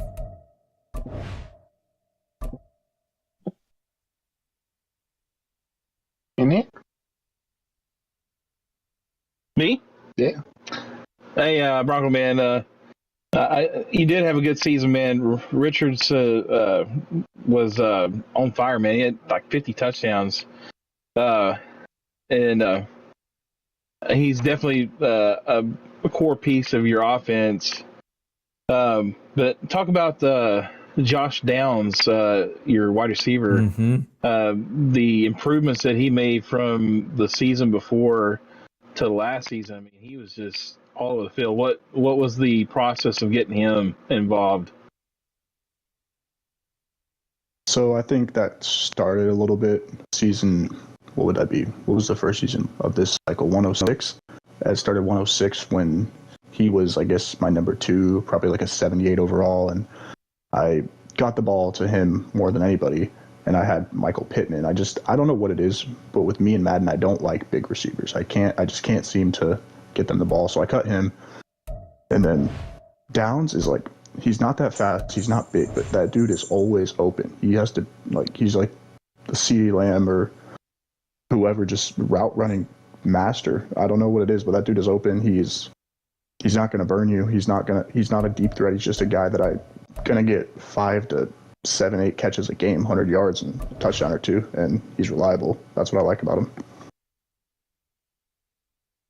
Yeah, he's definitely always seemed like every highlight that I've watched of yours or game that I've watched and stuff, seems like he's just always getting open. Another guy on your offense, especially in the red zone, your tight end Isaiah Likely. I think he had like 16 touchdowns or something like that. Is that like do you have a process of like, is that one of the guys that you like to look for your first read in the red zone, or is that just the way it kind of fell, going in the red zone? But he was definitely a key part of your red zone offense. Well, first off, thank you, Nipples, for Isaiah Likely. He's a condor for life. He's really good. He's really good. Yeah. I like the speed though. He doesn't drop many balls. He gets open and down in the end zone. I mean, a lot of times the red zone, down in the red zone, guys are running these heavier set defenses. So oftentimes he's covered by a slower linebacker and he's just getting open. And that's just schematically something I like to look at and mix it up with where I'm getting him the ball at and what play style and all that. But he's definitely him and Jonathan Taylor, the Condors, go to inside the 10-yard line guys. Awesome. Well, good luck on this season, and I'll hand it over to Trey or Nipples for another question. Trey, you have a question? I got all mine in. Okay, so no, Bronco, I don't have literally a question. I just want to let you know, since I've been in your position when people are now expecting that you reach out to the championship or MFL Bowl because you reached out the first season of MFL Bowl, this one championship. So I've been in that position. So I just wanted to let you know that it's gonna get worse. So so now just keep doing what you usually do in every game. Once you play me, just let me win, and I promise you that I'm gonna give you all the cheat codes to have a really good cycle. No, but I'm in all honesty. What do you think you're going to do different? I mean, this is the same question that I ask everyone. What do you think is going to be different for you this new season? Do you think you're going to have to do something different to reach out to the MFL Bowl? You think you should stick to your game plan to get there, get to the OMFL Bowl again? I think the biggest thing for me is something I talked about after that OMFL Bowl in that press conference, or whatever you want to call it, was me as a Madden player is just developing my passing offense. Not even so much Richardson, just me. I think that's key, but it's definitely gotten better, but it's something that I never was great at, and I've gotten better. But my mindset is after winning an OMFL Bowl, it's like you get a taste of that success. You get a trophy shipped to your house. You want that every season. So I'm not, Sure. It's not like I'm discounting Trey or whoever or D-Money or anybody, but my mindset's OMFL Bowl or bust. That's what I want. Yeah. And if anything less than that, it's not a successful season. True. Well, you can order all those on Amazon. I have like 4 or 5 OMFL bowls that I ordered from Amazon. So, so you should, just to let you know, I have 4 right now. That's always an option. No, but I know that I just wanted to be careful as well. So, I mean, you're one of the new owners. So when we played on that playoff game, I know that I did some lame stuff at the end. So I apologize about that. I just wanted, to have like different type of gameplay. But watching you grow and all that, from rushing only to passing as well, that's something that I have never really achieved. So you've been doing that, changing from rushing to also passing game. I respect that a lot. So I wish you the best, though. I appreciate it. Bronco man, appreciate you, man. Sorry you're feeling under the weather, but it's good to know that you're not being held hostage or kidnapped or in somebody's trunk right now. But I would No, appreciate the dedication got- to be in someone's trunk and still making sure you get that draft in right before you get killed. Oh yeah, Bill would be on my ass if I didn't. Bill will go to heaven himself just to chew you out for being late to the draft. That's the kind of guy that Bill is. Nipples, your pick is coming up. Bronco man, I'm a big fan of you, pulling for you, my friend, and hopefully you feel better, but looking forward to see what your Condors, too many custom names for me to remember, but pulling for your Condors, looking forward to see what they do in season 109, bud. Yeah, whoever I end up with next Madden, if it's the Colts, I'm not relocating again. But I'm just putting that out there. No, it's all good. I've sort of had fun with it, but some people got really panties in a bunch about it. And so it is what it You don't is. choose purple because I hate playing against you with another purple player. So please. Yeah. Well, Bronco man, we're pulling for you, bud. Thanks for joining the show tonight, bud. I appreciate it. You guys have a good night. There we have You it, as well. Bronco man. Your championship, Get better. Orlando Condors, and we're moving ahead, y'all. I can't believe we've only been live for like a little over an hour and a half. Press Pass Live is longer than this. Whenever you let Maniac get on a roll, and we're already halfway through round number 6. It is your pick, Mr. Nipples. So if you want to get interviewed, Thank you, Nate. if you want to be interviewed, make sure you come jump in here, and we'd love to interview you. Bill, I'm looking at you. Mr. Dakota. Bill told me he you. was going to join. Bill, Yeah. are you going to join the call? He's in Don't there, be lying, Bill. Come on now. He's in there talking it's poop. free XP for the incentive, so I should do it. Oh my goodness. The Ravens, then we got the Desperados, the Commanders, the Bills, the 49ers, the Giants, and the Cardinals. We'll be getting the end of round number 6 here. It has went crazy fast. We talked when we all sort of got together about our winners. I talked about the Commanders. I talked about the Packers. And I talked about, what was my other team? I got it written down here. The Texans, who always have a solid draft, which does me no favors, just so that Raj knows, because people start crying he's cheating. But I do trust that Raj is not cheating. No, He he's just not. studies and has the time to be able to do that. So anyway, has that changed for you? Has it changed on who sort of had a solid middle to end draft here? I think we need to add the Titans into that mix. They've gotten the solid defensive tackles. They've been drafting pretty well. I would put the Cardinals in that mix. I think, again, you go 4 for 4. Your first 4 pick is hidden devs. You got to at least pay attention to it, right? I do think we put a little too much weight in that hidden dev stuff, but went 4 for 4, had some solid defensive pieces that he's adding to that. And so the Cardinals are going to be a bit of a pain coming up here soon. Yeah, I will say I think the Cardinals. Yeah. Catalina Panthers. Is that what you said? Yeah, sorry, go ahead. I'm closing the door. I'm sorry. Go ahead. Catalina Sunrise. No, I still think the Condors. For me personally, I think they're the top ones.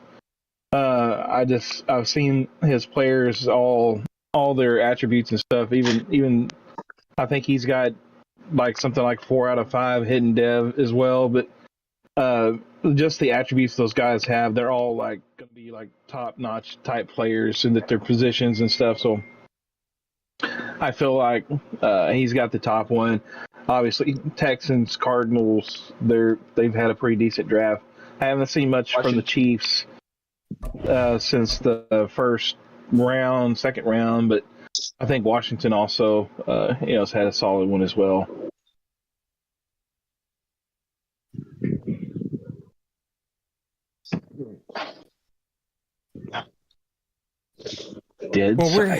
We're at pick number 20, I'm sorry, I don't know round if it number was 6. supposed to be me, but again, Go ahead. it's the Panthers.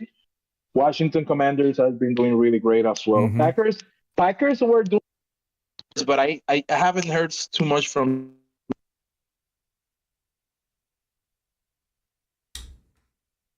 Uh-oh. and radio silence. Packers have been doing really good. Now we got you back. We lost you there for All a right, second. we Say missed that like last, like 20 seconds of yeah, you say there. that last part one more time. Who, me? Yeah. Me? Yeah. Yeah. I don't remember when I don't know when you lost me. So Just the last 10 Last seconds. 20 seconds. Yeah. So last 20 seconds probably. Commanders good. Packers are doing bad now. I don't know. That's like Packers. I don't know if I haven't seen anything from Packers after the first 3 picks. Yeah, He did that's really fair. great in the first 2 rounds, to put it that way, because I believe he has 3 first pick. But after that, I haven't seen anything from him. Maybe I haven't paid attention to it, or maybe he hasn't posted any photos, or maybe it's because his pick sucks, so that's why he hasn't posted any photos. So, but besides that, I will say Panthers. Washington has been doing really nice. Little Cushy and Brew as well. Steelers, I haven't seen so much from Steelers from my division, so I'm happy that Steeler. I don't know if he doesn't want to post photos just to keep it quiet, but I hope that he's doing really bad right now, and he want to quit probably. I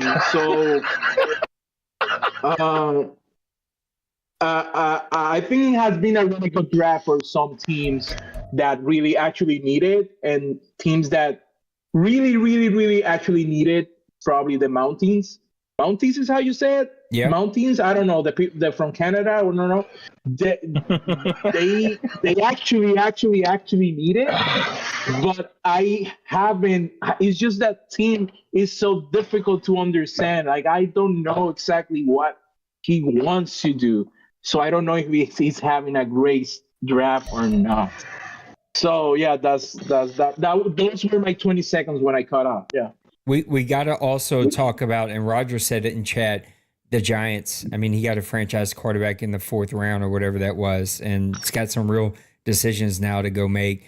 And also D-Money, as painful as it sounds to say that, D-Money's had a really good middle of the draft here. So a lot of really good teams, kind of hitting it out of the park as we get to the middle rounds here. Meanwhile, I'm sitting back at the end of each round going, can I get some talent? We're at pick number 25 in the 6th round. I think you're going to be fine. Madden gave it to you last season, so you're pretty loaded. Then we got the Panthers, who will skip, and then over to Dallas, Condors, Steelers, who will skip, and then Seahawks, and we're going to be quickly towards the end of the 6th round. We're still open for interviews. And so if you want to do an interview, now is the time to jump in there. And then here in just a minute, we're going to start talking schedule, just so that people understand the schedule. Wayne, text me again. Okay, cool. T. Wayne, I hope that didn't come off as being short. It's hard to talk and pay attention to 8 windows. So I didn't mean to be short if that's how it came off. Just making sure. Ooh, I like that pick. Marquise Toller. I had him on my list, hoping he'd fall to the 9th pick in the 7th round. He's going over to Miami. A little bit of speed. Speed's not going to be terribly great, but I think a guy that has some potential. Also, the schedule is posted in the offseason schedule form. But just so that everyone knows, we will pause in week number 1 of the preseason, allow you to play the preseason if you would like to, and allow you to get all of your training camp done. We will then take, after 24 hours, advance us to week number 4. The board's going to have to help me with that because I actually have to leave town tomorrow for a couple days. Get us to week number 4. There you can make your cuts, get your practice squad set, get everything set, post that you're set and done, and then we'll get off into the regular season sometime on Saturday night, if I'm doing the math just correctly. And so official day number 1. Thank you, CMC2. Appreciate you for giving us a sub there. But we will be officially in to season 109 whenever we get to day 1. Will be Sunday. I'm pretty sure that's how it's going to work out. Yep, me and the Mounties, week number 1. Oh, I forgot to skip the Panthers. My bad, y'all. I'm sitting here talking schedule, and I totally missed it. All right, pick number 27 in the 6th round. Fellas, when you get to this time in the draft, and it looks like we might have our next guest. I don't know if he messaged Trey or not, but I see he's in chat. So you can confirm for me, Trey, if he's ready to do this. But when we start to get into the 7th round, the 6th round, are you taking athletic flyers? Are you taking like somebody you think could just be a practice squatter? Like where's your mindset? Is it just like, I don't care, I'm clicking the button as soon as it pops up? I've done both. I think I've just clicked on to just let the CPU pick my pick sometimes, just for the heck of it, because I don't have nothing left. And I'm like, I need a flyer. A lot of the other times, I'm looking at a guy with 6'6", 350 pounds or whatever, or his strength ratings off the chart, or his speeds off the chart. So, yeah, I've kind of done it both ways. I hate to be the bearer of bad news, but we're going to cut this question off because we have Mr. Bill with us. All right, Mr. Bill, my guy Bill, you're owner of the Washington Commanders. Bill, how you doing tonight, bud? You're muted, Bill. There you go. Hey, guys. How are you? Hey, buddy. How are you? Thanks for joining us tonight. Good. I know it's difficult with a toddler hanging around the house. Once they go to sleep, you don't want to fart too loud because you do not need them waking up, especially at our age. I'm sitting in the closet right now. So mine doesn't even live with me. She is just a granddaughter. And boy, when she acts like she's going to close her eyes, I take a nap. So, Bill, you took over the Commanders halfway through, somewhere like that last season. Not a team that was built for you, but you found a way to find a winning streak, even with a bit of a quarterback situation. What was it about that team that you were able to start to figure out? Yeah, I took it over. I think Big Hurt and I made the swap around after week 3. So our team records were pretty similar. I mean, I was 0-3, he was 1-2. But yeah, to answer your question, I mean, what Big Hurt and I think before that Bird did with that defense on the Commanders, they built up a pretty talented defense. I mean, the Commanders had a pretty talented defensive line to begin with, but that defense really was solid. Might have been something better than I had in Buffalo, to be honest with you. And defense is kind of something that I like to, I lean towards because everyone knows I'm not really good offensively. So, yeah, I mean, I just kind of got my bearings over the last, the first few weeks and around the defense, and then they really helped turn things around. Like you said, I went on a little winning streak to get myself into, potential position to make the playoffs, but just fell short the last few weeks of the season. Couldn't get over the hump. I would argue that you're not good offensively. I know that the Buffalo teams were not really great offensively, but those Seattle teams that you had were very dynamic offensively. They gave me absolute fits over there. Coming into the offseason, you thought you figured out some quarterback situations there, and then you re-signed a guy and then started to think about drafting a guy. So was quarterback the main issue? If not, where was your real main focus as you moved into the offseason? Yeah, it was quarterback. I mean, I was using Sam Howell because he was the more highly rated quarterback and had the better attributes on the team. Had the best attributes at the position. But I don't know if it was his throwing motion or what.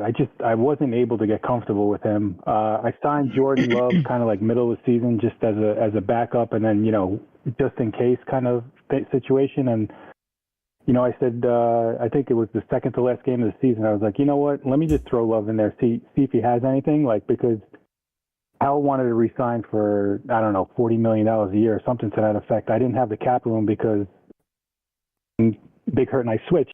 The computer automatically re-signed Greenlaw and McLaren to huge contracts. So I didn't have a lot of cap space.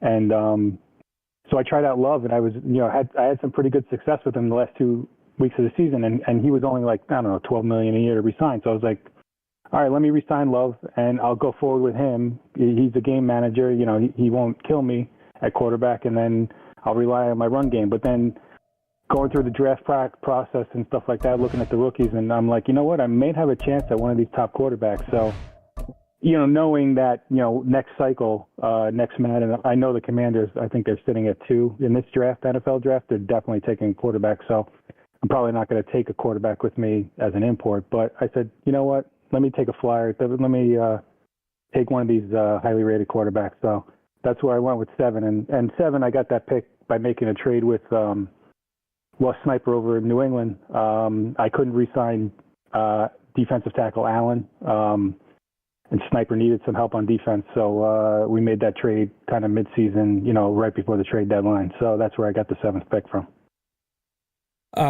You are one of the rare guys that have now played very high levels in both conferences. There always sort of has been this sort of twist towards that the NFC really was the more of a powerhouse conference to have to work your way through, and that they just kind of beat each other up. How do you feel about the AFC, NFC now that you're over here? I think both conferences really have top to bottom, quality coaches, quality teams.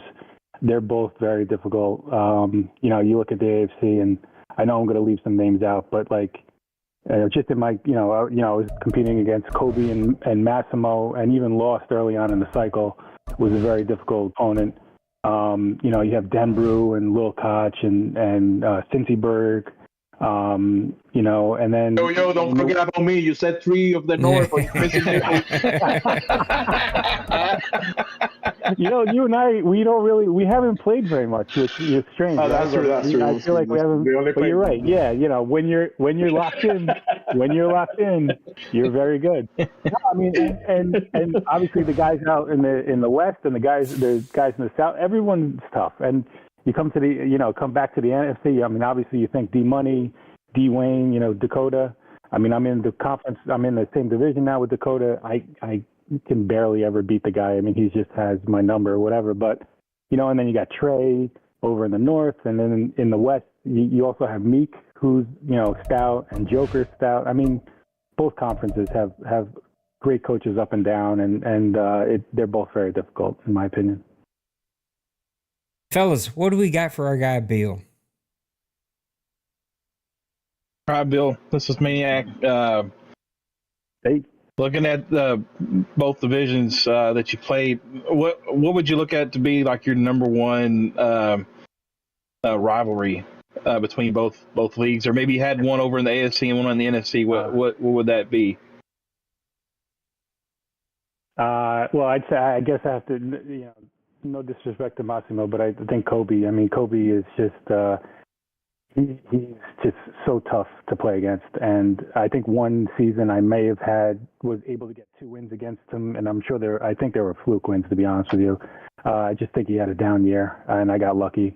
But Kobe is just, I can never figure him out. His defense, it's more so his defense. I was able to kind of limit his offense for the most part, I would think, if I remember correctly, but his defense is just, he would shut me down, no problem.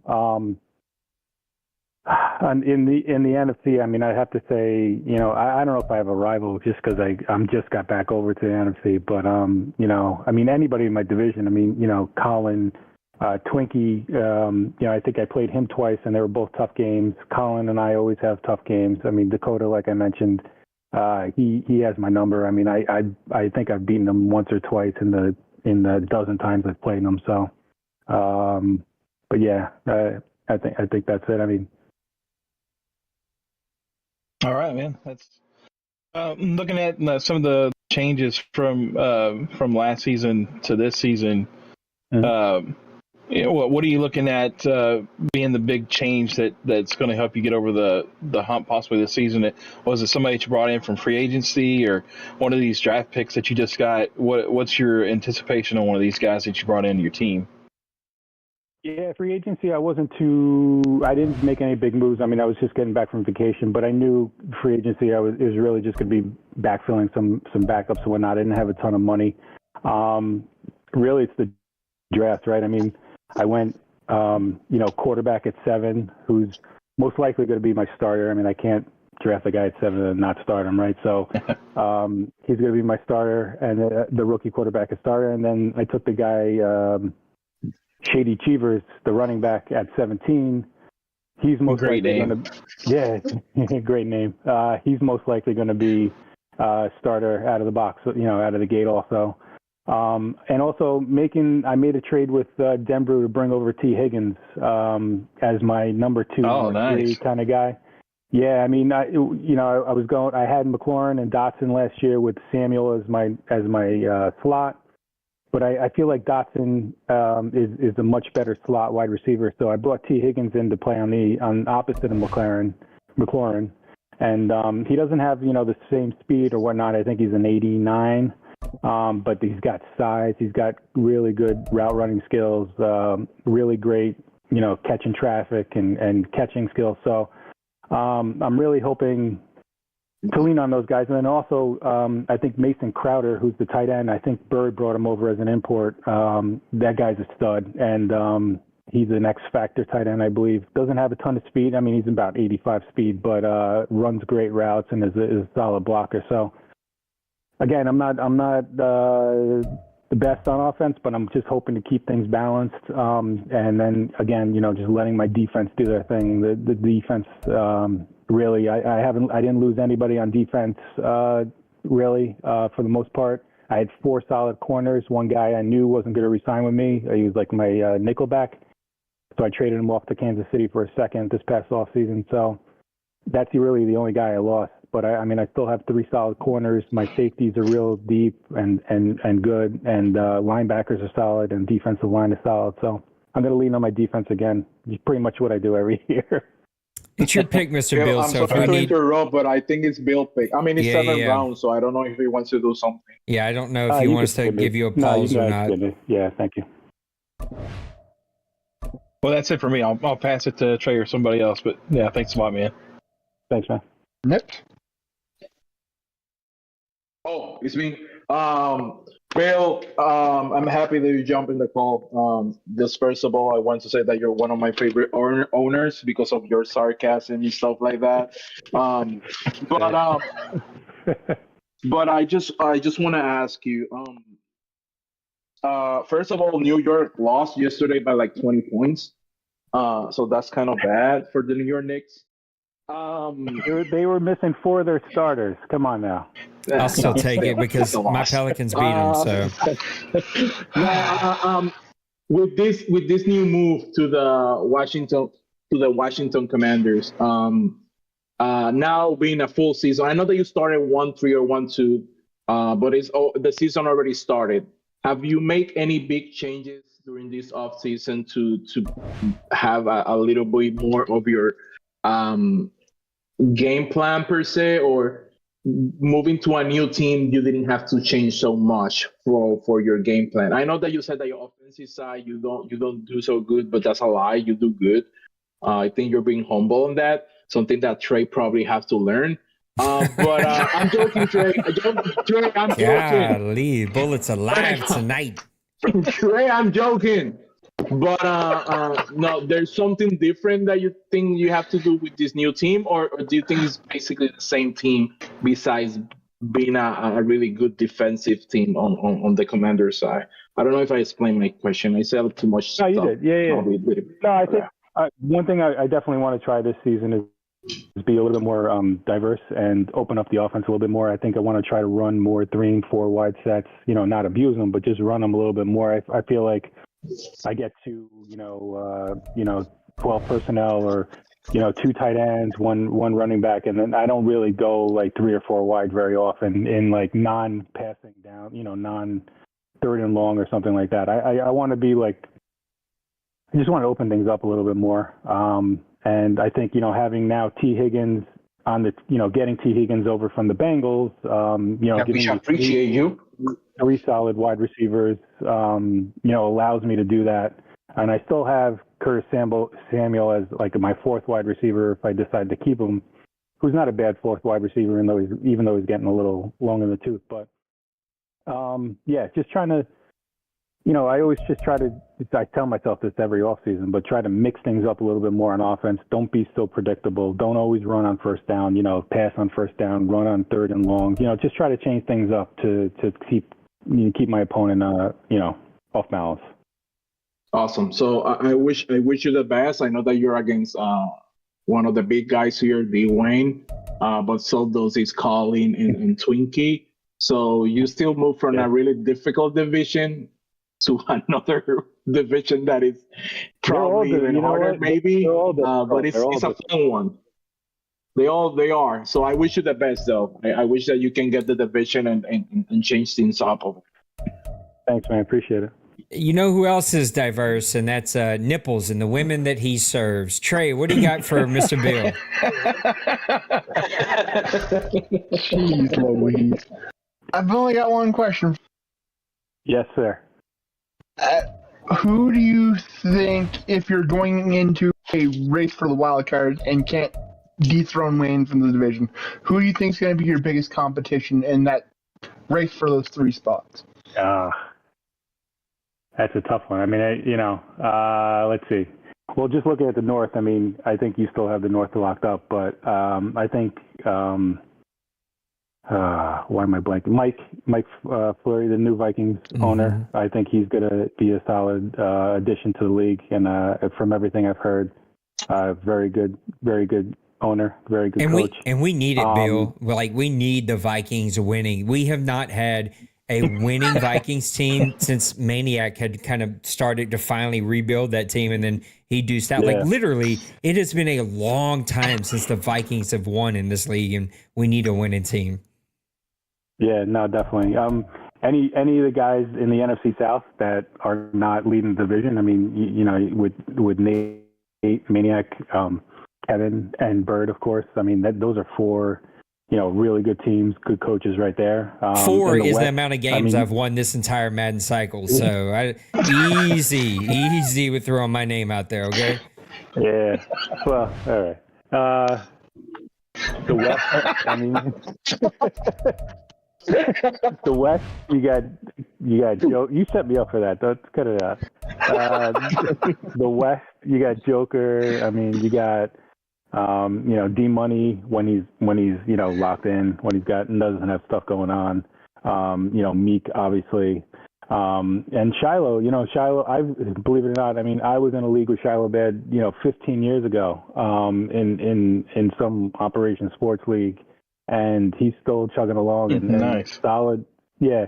I mean, for a guy that lives halfway across the world, the effort he makes to get games in around our time zone is phenomenal. And I give the guy a ton of credit for doing that. He's a great addition to the OMFL, and I'm happy that he was able to get in here. And then in the, what division did I miss now? The East, I mean, all the guys in the East, I mean, Dakota, Colin, Twinkie. I mean, Twinkie, it's always a tough game with him. I mean, with that Eagles team and the way he plays, it's always a tough game. I mean, you may end up winning by 10 or 12 if you do beat him, but it was a tough, hard-fought game. Colin, I've always had issues with. I mean, he beat me this past season in a late season game that I really needed, to be honest with you, to help me out with the playoff run, and he got a win out of it. And there's so many coaches, Trey. I mean, there's so many tough teams out there that are always vying for the. Well, you don't know because you usually win in the division, but there's a lot of tough teams out there. So yeah, I'm sure I missed a couple too. I apologize. All right, that's all I got. Bill, you're the best, man. I know that people give you a hard time for being passionate about our league, but I appreciate it deeply, and I appreciate you sneaking yourself off into the closet to come and hang out with us for a quick couple minutes. No, my pleasure. And I give people a hard time, and I hope people understand that it's, I'm sarcastic. I just bust some balls. He's a New Yorker. He means every second of what he says. To be honest with you, I think our league is great. I think, we have a ton of guys here. Yeah. And, I just like to keep things, I bust chops. So, but thanks for having me on. I really appreciate it, guys. Bill, I appreciate you, man. Go take care of that little one, or at least make sure he's still sleeping so you can go get some sleep. Will do. Thanks a lot. Well, there you have it, Mr. Bill of the Washington Commanders. I'm making sure that injuries are off. I see that. I'm turning injuries off before we get going here. Let me turn off progressive fatigue for at least the preseason. Help me remember, team. Practice injuries we will keep off this season, but injuries will turn on, and progressive fatigue will return on. We just will not turn them on for the preseason. So that is set and done. I am hoping that sliders are set. I am hoping that XP is set. And if XP is not set and you've already started digging deep into it, that's on y'all. I'm looking right now. Oh, it is set. Maniac, thank you. Appreciate you, buddy. So I think we're set. My buddy, my guy who was on some of the original Press Pass lives, it's been quite some time since I've actually physically spoken to him. But let me welcome in your owner of the Dallas Cowboys, Mr. D. Wayne. Yeah, hear me?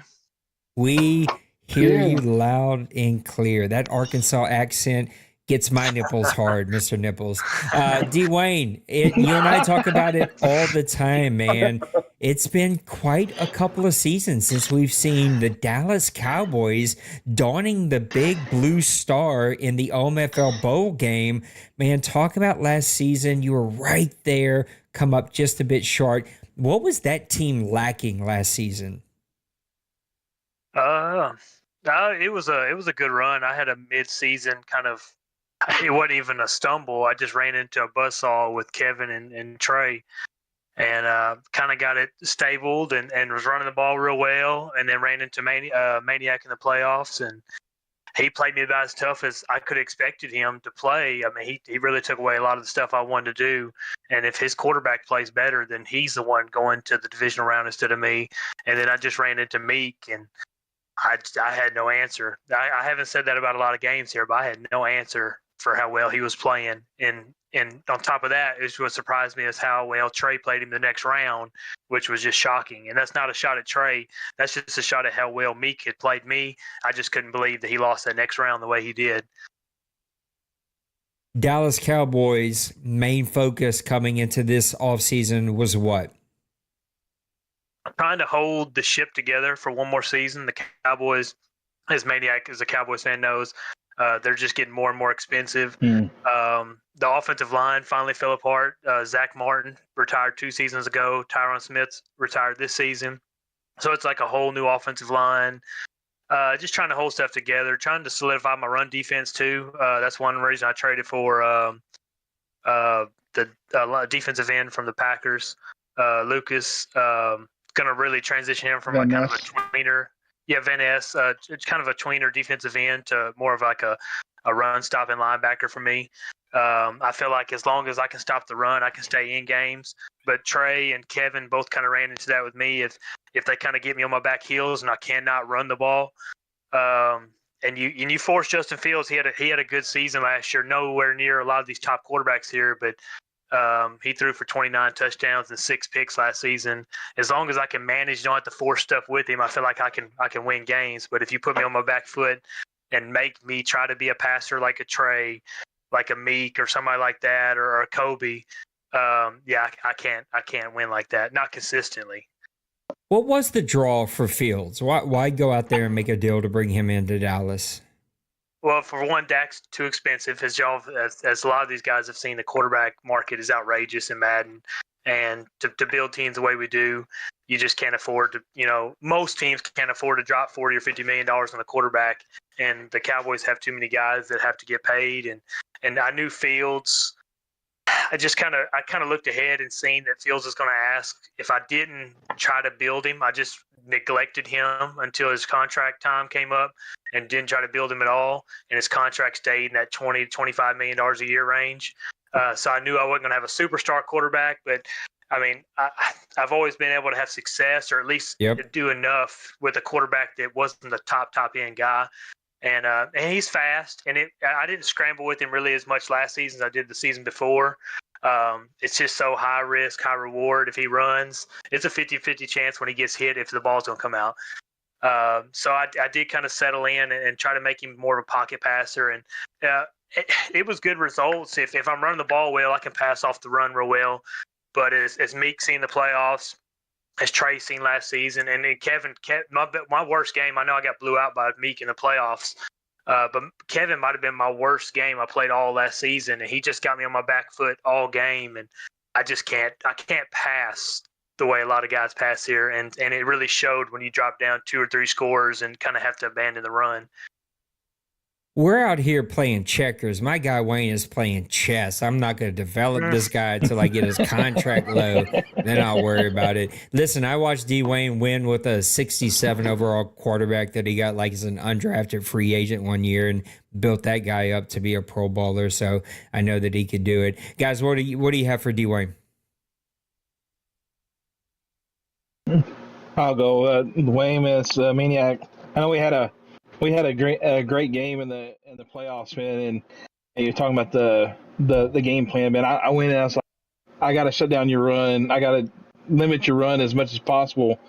And that game was probably really up until a point. It was kind of heading towards being an OMFL classic, but man, your outlook going in from that quarterback, you're talking about, having speed. Do you really feel like that having a quarterback that can scramble is that a difference maker in the OMFL currently how we've played, or do you think that maybe a pocket passer is more president? But what's your outlook on that part? I do think for some guys, a pocket passer who could pick the field apart, like a Massimo or Kevin. There's a few guys like that really like to take shots deep down the field. I think that fits their style well. I've always preferred a quarterback that can take off and run. As somebody, I mean, you watch Trey. I'm trying to think of a few quarterbacks. Meek can run with his. There's a few quarterbacks in this league. Maniac, I've seen your guy. I think he ran twice in our game. No, I could be wrong. He wasn't in our game because I had our game pulled up. But yeah, it is a backbreaker when you play great defense and then the quarterback scrambles for 25 yards and gets a first down. So I love having that ability with the quarterback. I was That's actually a pulled up our game. controller breaker. You held me below. Held me below 5 yards of carry. And so game plan wise, I mean, it succeeded. Like you said, it was just that first half. It felt like you had me in check. The second half just seemed like Parker Colt just decided to stop trying, and or that game is yours. Like I told Nate after that game, he messed me after Meek, put me in my place. I said I didn't feel like I played a great game versus you, but I said I attribute that more to your game planning against me. And you know what I like to do. Everybody knows I like to run the ball. I like to run the ball and play defense, and I'll pass if I have to. But I do like Justin Fields. Justin Fields has been a good quarterback for me. He's not a top-end quarterback. He's never going to be a top-end quarterback. But for the way I like to play, I think he fits my style well. I figured it out. I know who he sounds like. Patrick Mahomes. I know I've actually been told that by more than one person in OMFL. Hit me. I've never picked up on it. I've been with you for years. I literally have talked to you for years. I never picked up on it until tonight. It must be just because you're probably tired if I know you well enough. And so that little raspiness is starting to come out a little bit. Trey, what do you got for our guy, D. Wayne? So when you've had two very polar opposite exits in the playoffs, you had the overtime shootout with me and the blowout with Meek. What do you feel is going to be the factor to get you, in that game with Meek and the? Did I lose y'all or did I just lose Trey? No, I think our buddy Trey's internet isn't playing nice to him, or the headphones aren't playing nice. We lost just the last little bit, Trey. What do you think will be the contributing piece to get you inside a game where you don't get blown to Meek, or win the overtime shootout that you had with me? Well, I will say, Trey, the loss to you hurt 100 times worse than the loss to Meek, and that's not even a personal thing, but just losing a close game like that, like Meek's, I could tell early on that this was not trending well for me. And you could tell by I threw almost as many interceptions in that one game as I did all season trying to force stuff. I just have to – I can't let the game get out of control. Like me and you, that's not my game, playing a shootout like that. Now, that was one of the most fun games I've ever played. The Tyler Ben catch was one of the craziest plays I think I've ever seen. At that point, I kind of knew that I'd already got the Madden out of that game. But, yeah, I just can't let the game get out of hand. I got to kind of control it a little better than that. like I said, I've tried to attribute more to my defense, trying to keep the game close, because if the game gets too far out of hand with me and I have to throw the ball 30, 35 times a game, then the recipe for success gets worse and worse and worse for me. But like I said, that's what made it even more shocking was me going to the next round and having his game as he had against you. And I'm sure you did your scouting and stuff on Meek, but I ain't gonna lie to you. I thought Meek was on a roll, and I didn't know who was going to stop him after the way he beat me down last year. I'm just going to say real quick, Trey, before you jump in here, Tyler Ben, I don't know if he's a backbreaker, but he's a controller breaker. I would smash so many controllers playing that dude. Yeah, that catch fast. Yeah, Tyler Ben's a weapon. Obviously, you have our previous guest, Bill, having his first time being full season. Him to give you a run for that division title? Well, speaking on our division in general, Colin and Bill have both gave me hell for years. I think I was telling Jana the other day, I think I've been in the OMFL now for like 10 years, and that's ridiculous to think about. It's been almost a decade being in the OMFL. But I played try Bill and 2.5 Colin for like that me. long. Say that again, Nate. I said try 2.5 like me. Oh, it's crazy. As I was looking at y'all's pictures, I looked at Maniac. Jenna came in here and I said, we look a lot different than we did 10 years ago, and we didn't all stream like this. But Bill and Colin have always given me hell. Bill's played in my division a couple times. I think he was the Giants one time, and his defensive style just gives me hell. You're not going to just run over a Bill team. Colin, I think I said in the chat earlier, Colin can beat anybody in this league on any given day, but I think Colin can lose to anybody on any given day too, just the way, the volatile way Colin can play. A scary Colin is a consistent, balanced Colin. The Colin you want to see is the Colin throwing for 500 yards a game, because he's probably going to throw you 5 or 6 of them. A balanced Colin is scary. And Twinkie, I always say, is one of the most underrated players. Now, he gets frustrated. And you'll hear him during your game when you play him every once in a while. He'll let you know if he thought Madden gave him the short end of the stick. But he is a really good player. And the Eagles team was just kind of aging and expensive. And I think he's had a hard time kind of digging out of that hole with them. But really, Colin or Bill, for sure, in their positions, they could give me a run for that NFC East title anytime this Madden. And lastly, we've got a new crop of, I wouldn't say younger talent, because we're most of the people in the OMFL are, mid-30s and whatnot. But it's essentially new talent for the with the likes of Joker, me, all the rest of the crew that's come in to fill places. Do you feel like that rising up is causing more pressure on you to stay in that top position that you and kind of D-Money have held for so long? Oh, well, I appreciate you putting me in the same category as D-Money, but we're not. There's only one person I would ever put in his, and I don't think Trey was here when Mo was still here, but I would put Mo in D-Money's category. Not the Mo Deli, but Mo from Morty Samuel's Mo. But no, I do agree it is more pressure. As somebody who I used to play a lot more Madden than I do now, I get on here and do my board stuff, play my games, and that's about it. It's a lot more pressure. You can tell the talent level, especially with these young guys coming in, is on a whole nother level. I remember when Nate would always say that. He always used to say, I'm old, I can't move my hands as fast. I'm feeling that. I'm only 33 years old. But I do look up there. I think the last time I was in a championship game was in season 100. I think we're fixing going season 109. Or am I wrong, Nate? Yeah, no, you're right. So it's been 9 seasons since I sniffed it. And I like to say that I like to put myself in a position every year in the playoffs if I can get in the playoffs, you never know what can happen. But it's been 9 years, and it feels like it's been a long time now. So I'm hoping I can get in there and, the ball bounce my way the right way, and I can make a run again.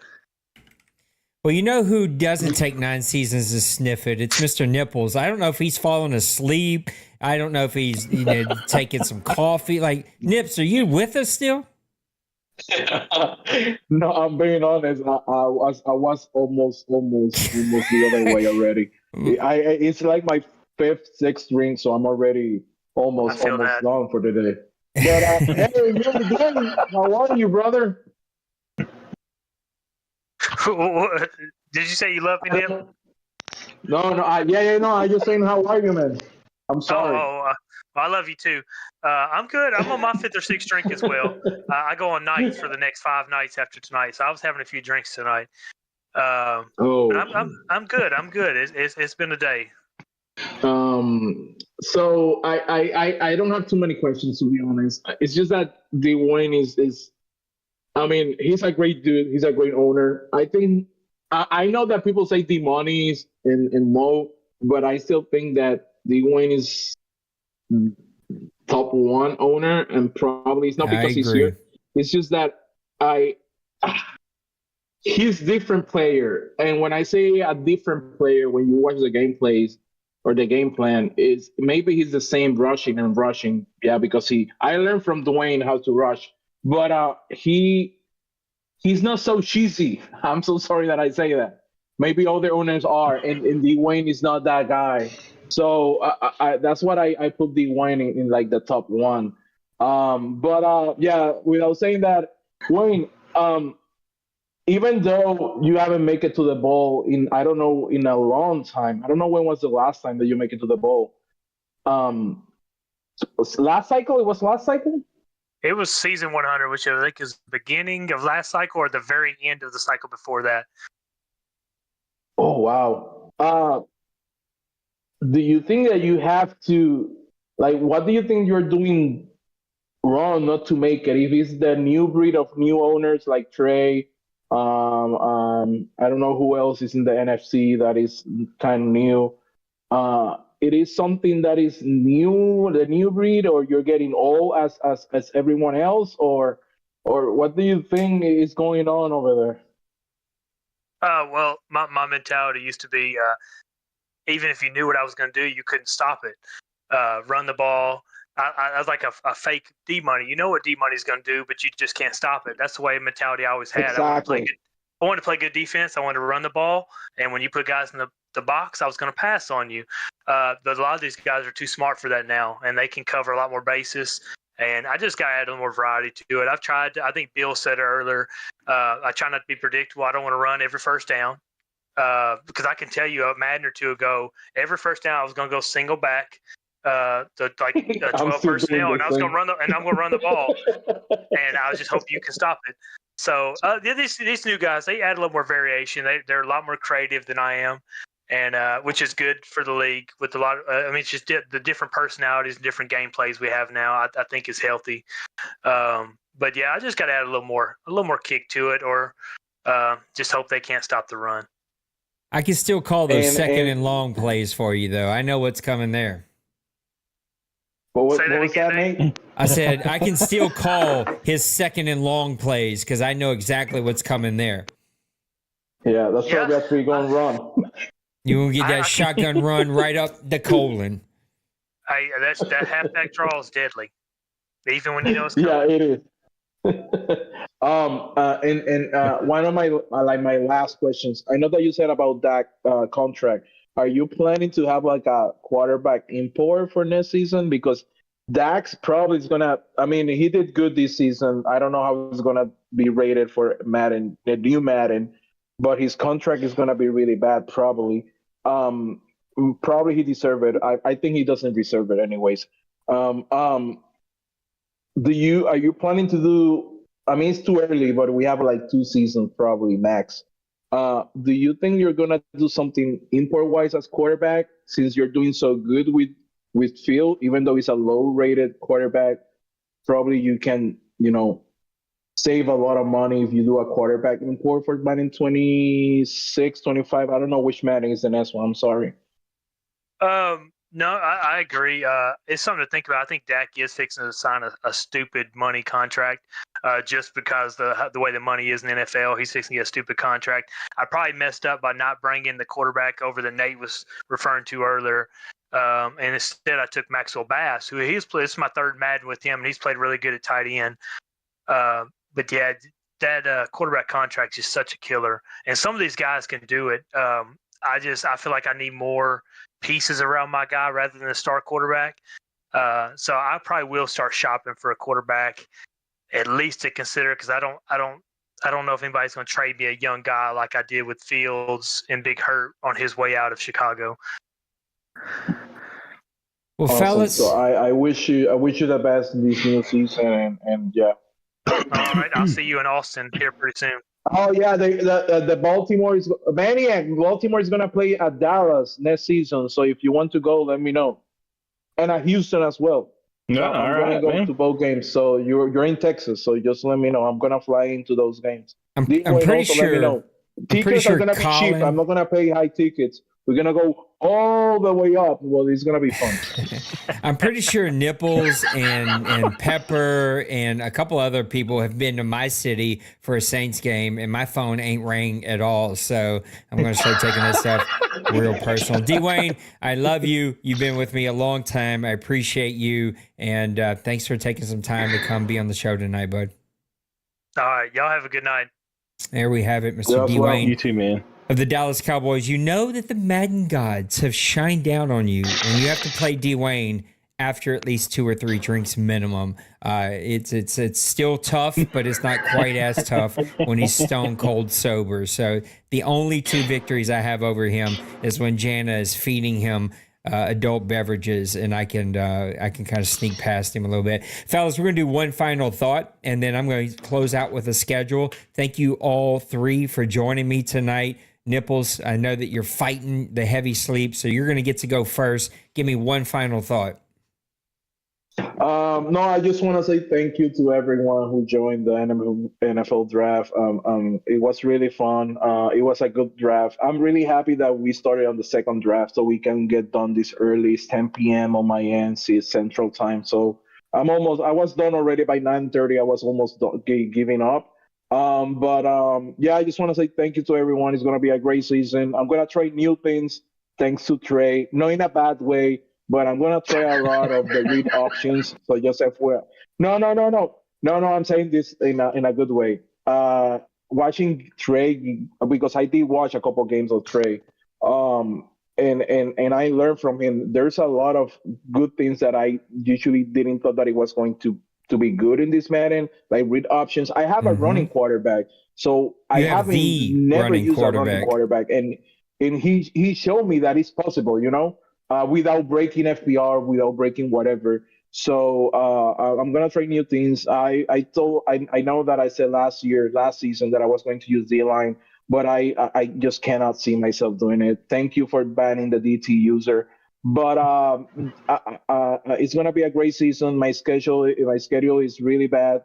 It's gonna be really fun regardless. I'm planning not to miss a single game. I have my backbone controller ready to play wherever I am. And if I lose by 40 points, I really don't care. I just want to get in and do my games. But last but not least, Maniac, I appreciate you. You're a really cool guy. Nate, I really appreciate you. You're a good guy. And Trey, you have my respect, even though I was messing with you and stuff like that. I really respect that you take it the good way. And something that I want to say to every owner on the OMFL, that once you get to talk with people instead of only play the game and that's it, and then just DM your frustration is different when you talk with people. Like, for example, me having fun with Trey is really different. So I have a lot of a different view of Trey after this draft show. So Trey, I respect you. So keep doing what you're doing, even though if you watch YouTube videos, I'm joking still, but just keep doing. I respect you a lot. Just FYI, not in a bad way. Nate, I love you a lot as well. Thank you for having me. It's gonna be a fun season. So yeah, let's get ready. I'm excited for this new one. Probably, I have a lot of trips. Just FYI, they're not sex trips, but I have a lot of trips. So probably I'm gonna play a lot in my backbone controller. So probably I'm not gonna win so many games, but I'm gonna put the work in. So let's see how it goes. Thank you all. I'm pulling for you, Nips. I love you, brother. Thanks for joining us tonight. Trey, one final thought. Apparently, everybody feels like they want to throw stones at Goliath. I'm ready to rock and roll. Wait for everybody else to see how they match up against me. I got an interesting start to the season. And I'm ready for everybody to check back in for 09. Yeah, I think we had just a really solid draft. A lot of people here tonight, and we went through it fast. We were done almost an hour ago, so one of the quickest drafts that we've ever had, even though the Paul's drafts seem to take forever. Maniac, one final thought, bud. And I'm gonna throw shade at Trey again. He's talking to himself like he's Goliath. Come on now, you're not D-Money quite yet, but maybe Goliath's brother or something. You know, Hey, I'm 6'4.5", and I'm taller than people. They get two in them, and they just think they something. No, it was a great draft. Glad to be a part of it. I'm glad to be a part of the draft show. It's always fun hearing what guys have to say about their drafts and how they look at their off season, and just getting to know people, like kind of like what Nip was saying. You know, just getting to communicate with the guys verbally. You know, it's a lot different than chatting up with and texting and stuff. So you get to feel a little bit of the personality of the person,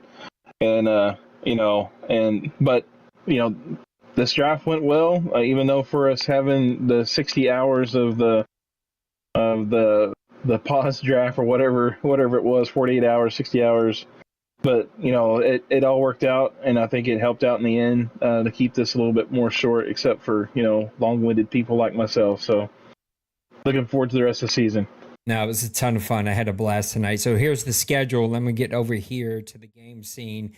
We will stay where we are for 24 hours. And so I'll get this posted to everybody before I go to bed tonight. You can do your training camp. You cannot sign free agents right now. You can put in waiver claims for 67 and above. We'll let those go in, but you cannot sign players. That is not open yet. We will open that after this advance. And so everything is closed for this advance. You can put in waiver claims, play your training camp, play your preseason game. Denbrew, I will go ahead and make the assumption that us two old people are not staying up to play our preseason game. I suck though, because I love playing preseason. I really do. After this, tomorrow night, we will advance to week number 4. We will just quickly sim them. No one will get a chance to do anything. Just make sure you set your computer to do your stuff. I think it does it automatically anyway. And then in week number 4, you can set your practice squads. We will open up free agency. You'll know what time that opens up, so everybody has a fair shake for it. It'll open up. Waiver claims will start closing tomorrow. And then after everybody posts or within 24 hours, we will go ahead and get us off to the regular season. And then it's back to the regular schedule that we always had. So, guys, I appreciate you. Thanks for another really great draft. I'm going to take a breather for just a moment here and kind of get my thoughts put together. Maybe even go shoot a person or two before I get back over here and do the training camp. So Trey, Maniac, Nipples, all the guys who came and hung out with us for the interview, I appreciate you. I love you. Welcome to season 109. We'll see you in the next one.